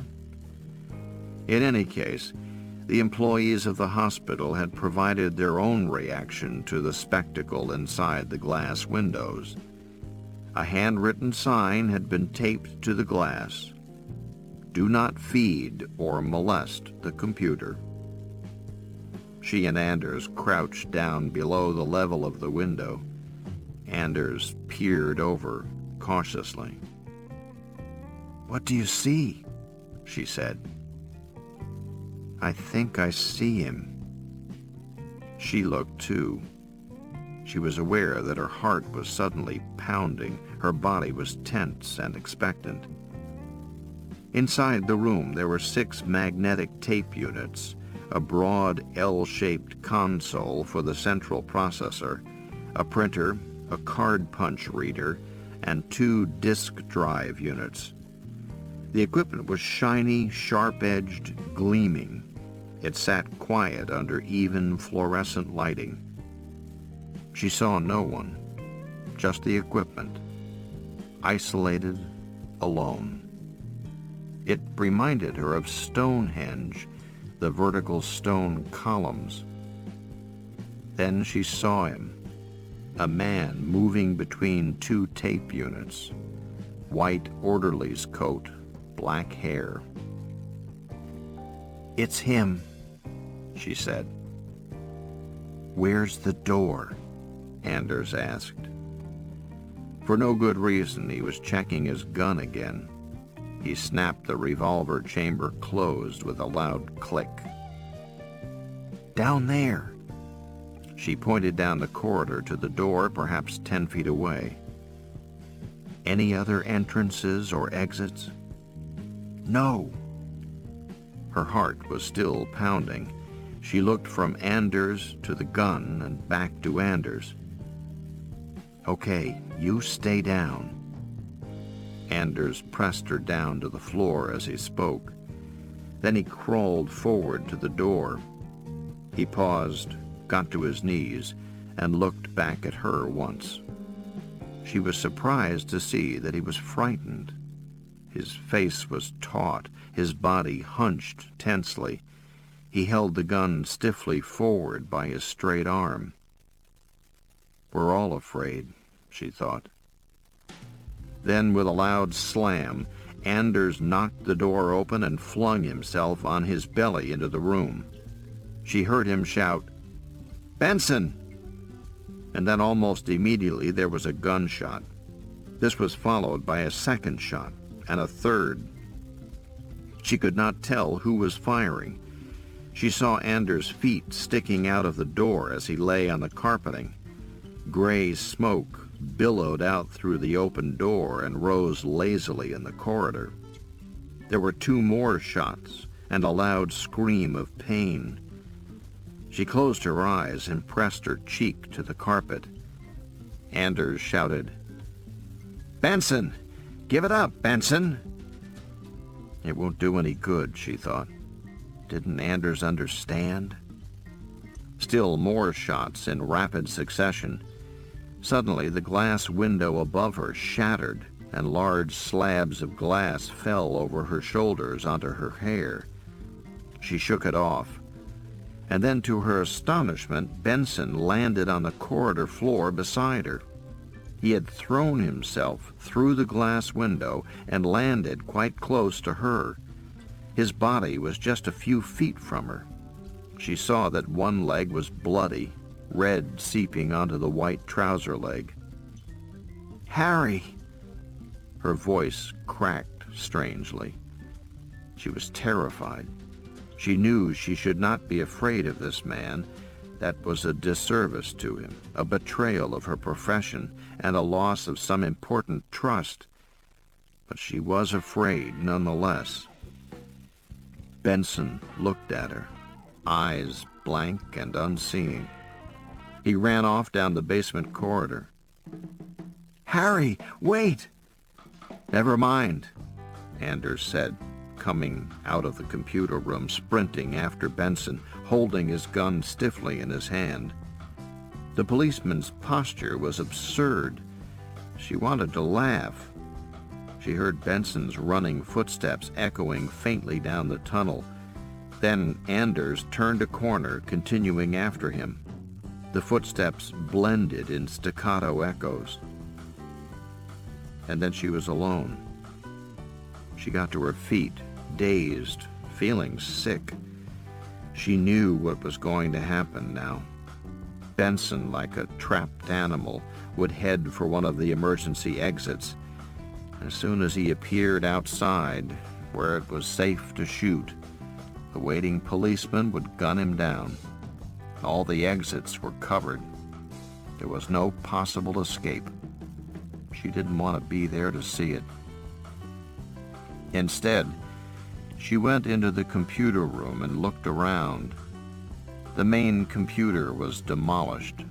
2 magnetic tape banks were knocked over. The main control panel was riddled with fine round punctures, and sparks sputtered and dripped from the panel toward the floor.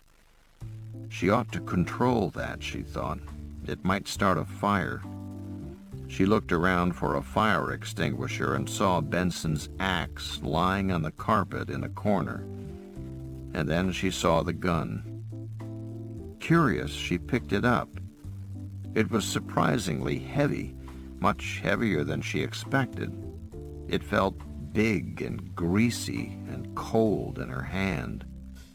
She knew Anders had his gun, therefore this must be Benson's gun. She stared at it, oddly, as if it might tell her something about him. From somewhere in the basement there were 4 gunshots in rapid succession. They echoed through the labyrinthine hospital tunnels. She walked to the broken windows and looked out at the tunnels. She saw nothing, heard nothing. It must be finished, she thought. The sputtering, hissing sound of sparks behind her made her turn. There was also a slapping sound, repetitive and monotonous. She saw that one of the magnetic tape reels had spun out, and the edge of the tape was slapping against the hardware spindle. She went back to the reel and turned it off. She glanced up at one of the display consoles, which was now printing Ermine over and over. Ermine, Ermine. Then there were 2 more gunshots, not so distant as the others, and she realized that somehow Benson was still alive, still going. She stood in a corner of the demolished computer room and waited. Another gunshot, very close now. She ducked down behind one of the magnetic tape banks as she heard approaching footsteps.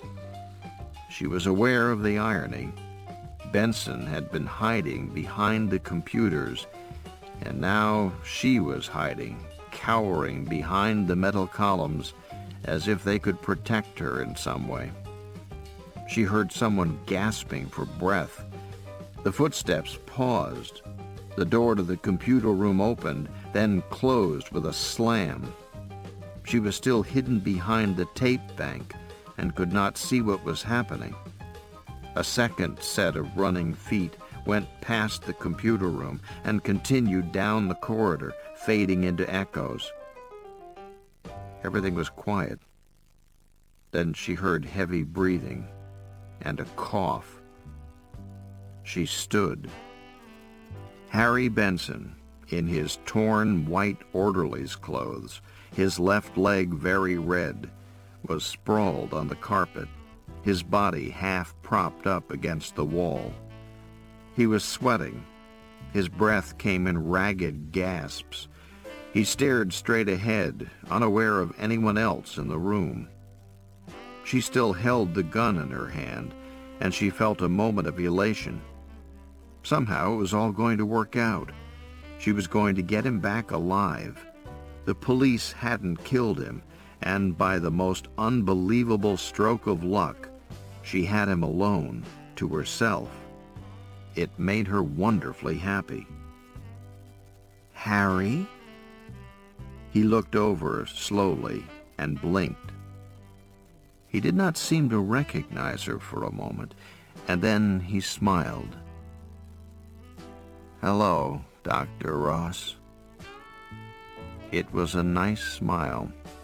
She had the brief image of McPherson with his white hair bending over to congratulate her on saving the project and getting Benson back alive.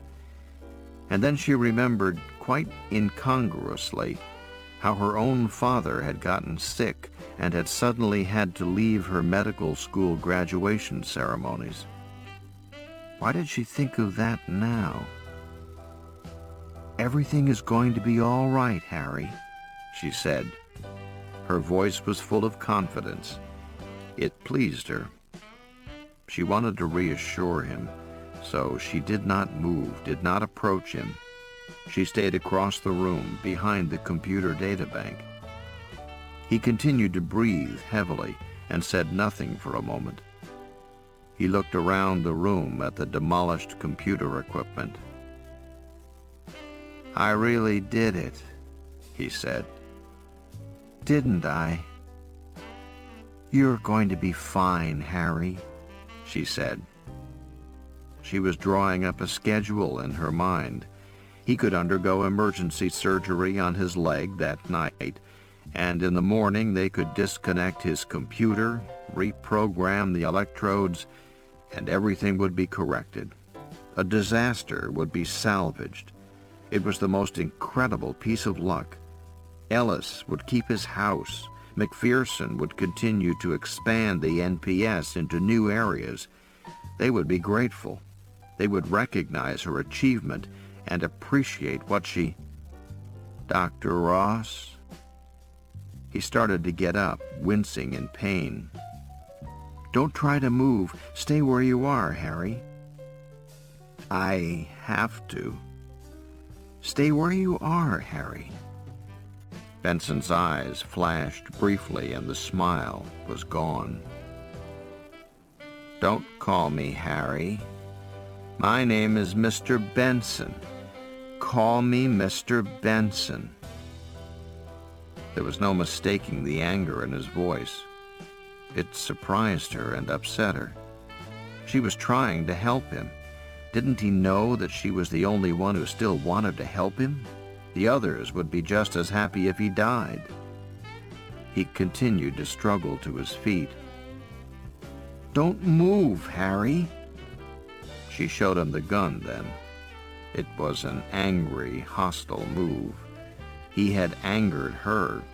She knew she shouldn't get angry at him, but she had. He grinned in childish recognition. "That's my gun." "I have it now," she said. He still grinned, a fixed expression, partly from pain. He got to his feet and leaned heavily against the wall. There was a dark red stain on the carpet where his leg had rested. He looked down and saw it. "I'm hurt," he said. "Don't move. You'll be all right." "He shot me in the leg."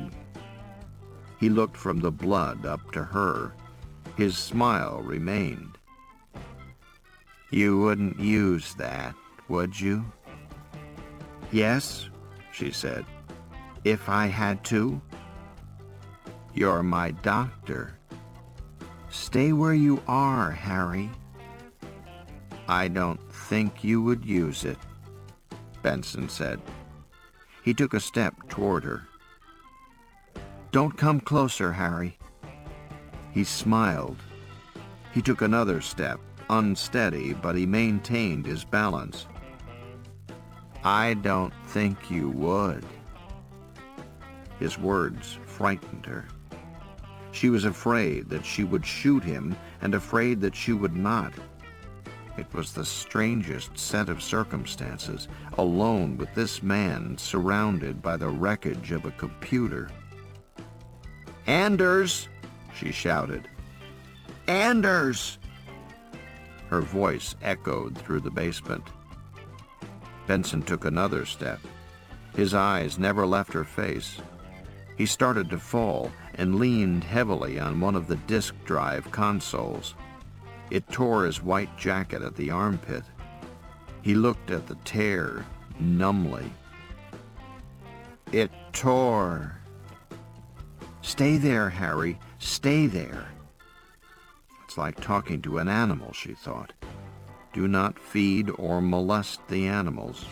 She felt like a lion tamer in the circus. He hung there a moment, supporting himself on the drive console, breathing heavily. "I want the gun," he said. "I need it. Give it to me." "Harry," with a grunt, he pushed away from the console and continued moving toward her. "Anders!" "It's no good," Benson said. "There's no time left, Dr. Ross." His eyes were on her. She saw the pupils expand briefly as he received a stimulation.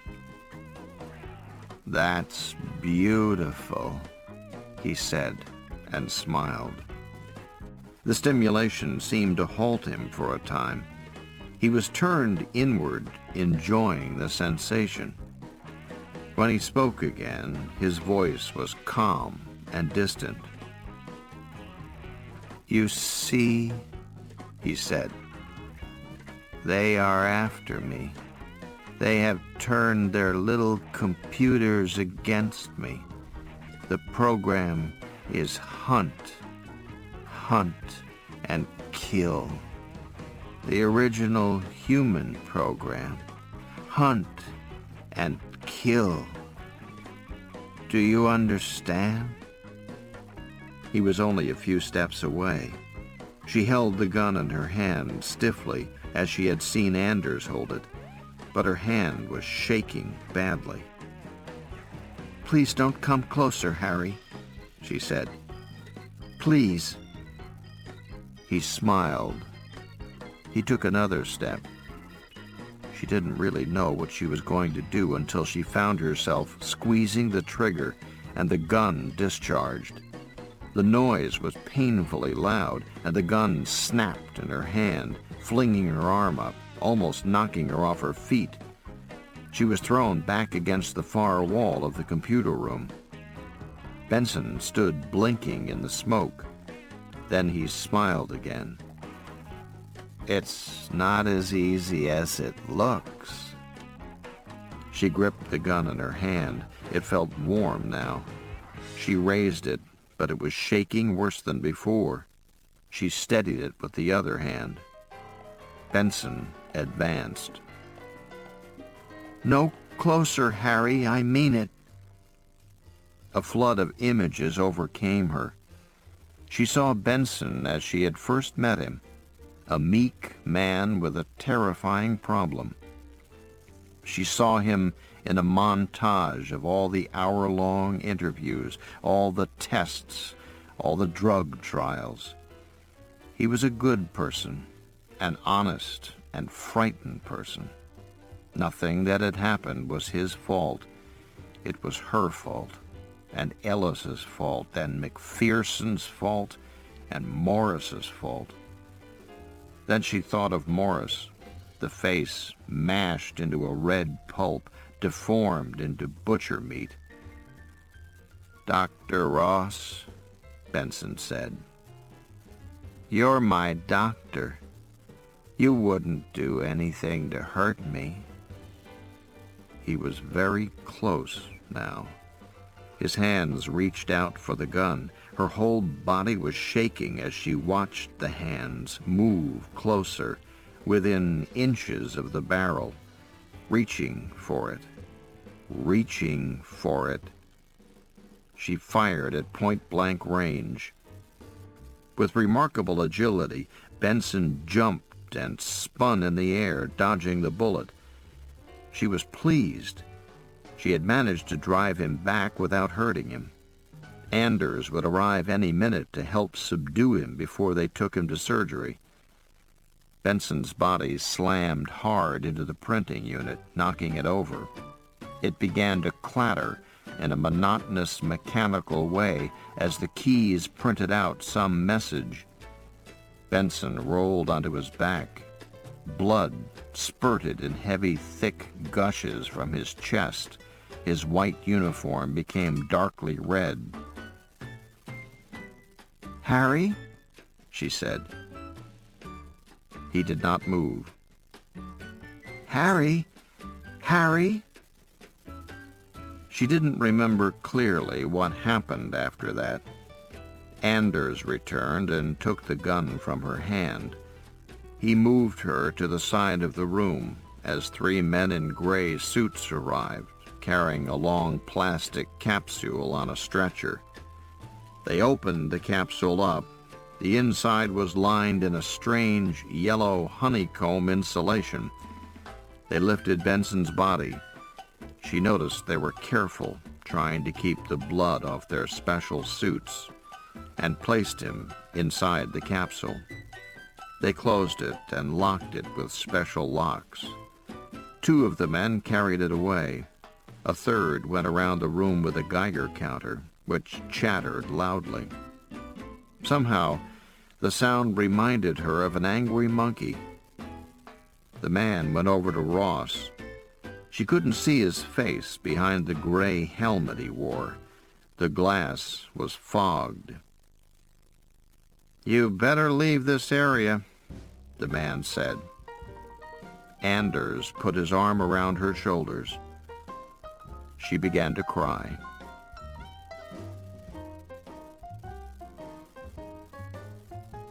The end. You've been listening to The Terminal Man by Michael Crichton, narrated by George Wilson. Michael Crichton writes in an author's note, "Readers who find the subject matter of this book shocking or frightening should not delude themselves by also thinking it's something quite new. The physical study of the brain and the technology for modifying behavior through psychosurgery has been developing for nearly a century. For decades, it was there for anyone to see, discuss, support, or oppose. Nor has there been any lack of publicity. Research in neurobiology is spectacular enough to appear regularly in Sunday supplements. But the public has never really taken it seriously. There has been so much ominous talk and so much frivolous speculation for so many years that the public now regards mind control as a problem removed to the distant future. It might eventually happen, but not soon, and not in a way that would affect anyone now alive. Scientists engaged in this research have sought public discussion. James V. McConnell of the University of Michigan told his students some years ago, "Look, we can do these things. We can control behavior. Now, who's going to decide what's to be done?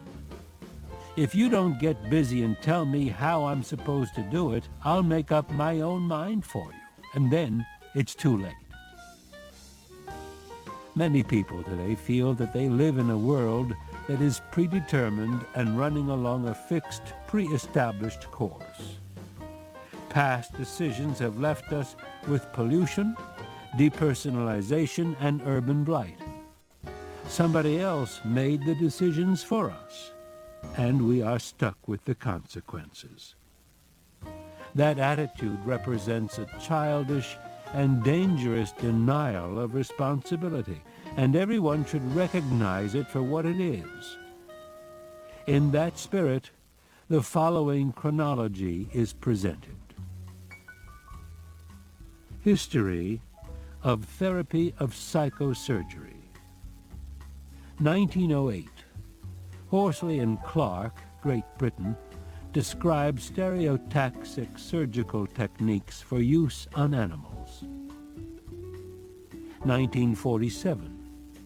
Spiegel and co-workers, USA, report the first stereotaxic surgery performed on a human being. 1950.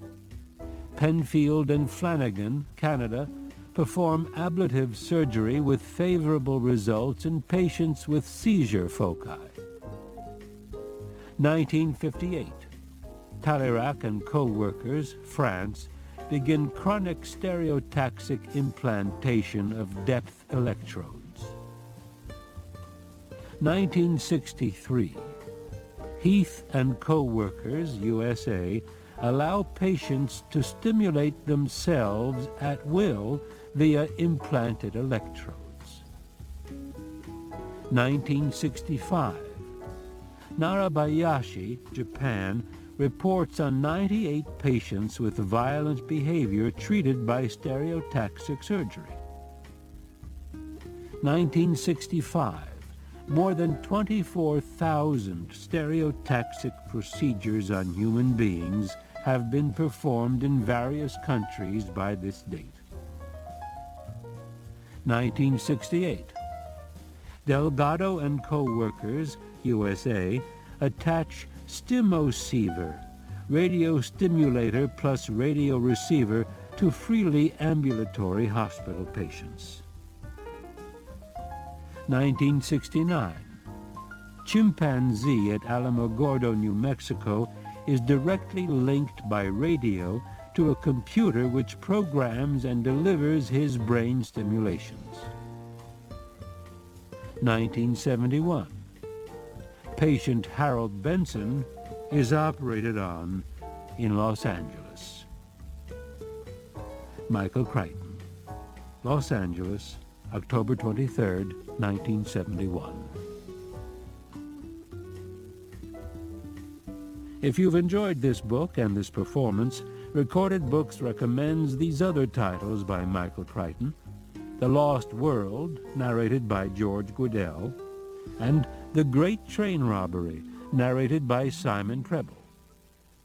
You'll find a wide selection of titles in the Recorded Books catalog, including bestsellers, mysteries, classics, histories, and more. So to order another Recorded Book, or for a copy of our latest listing, please call us toll-free using the telephone number found on the back of the book.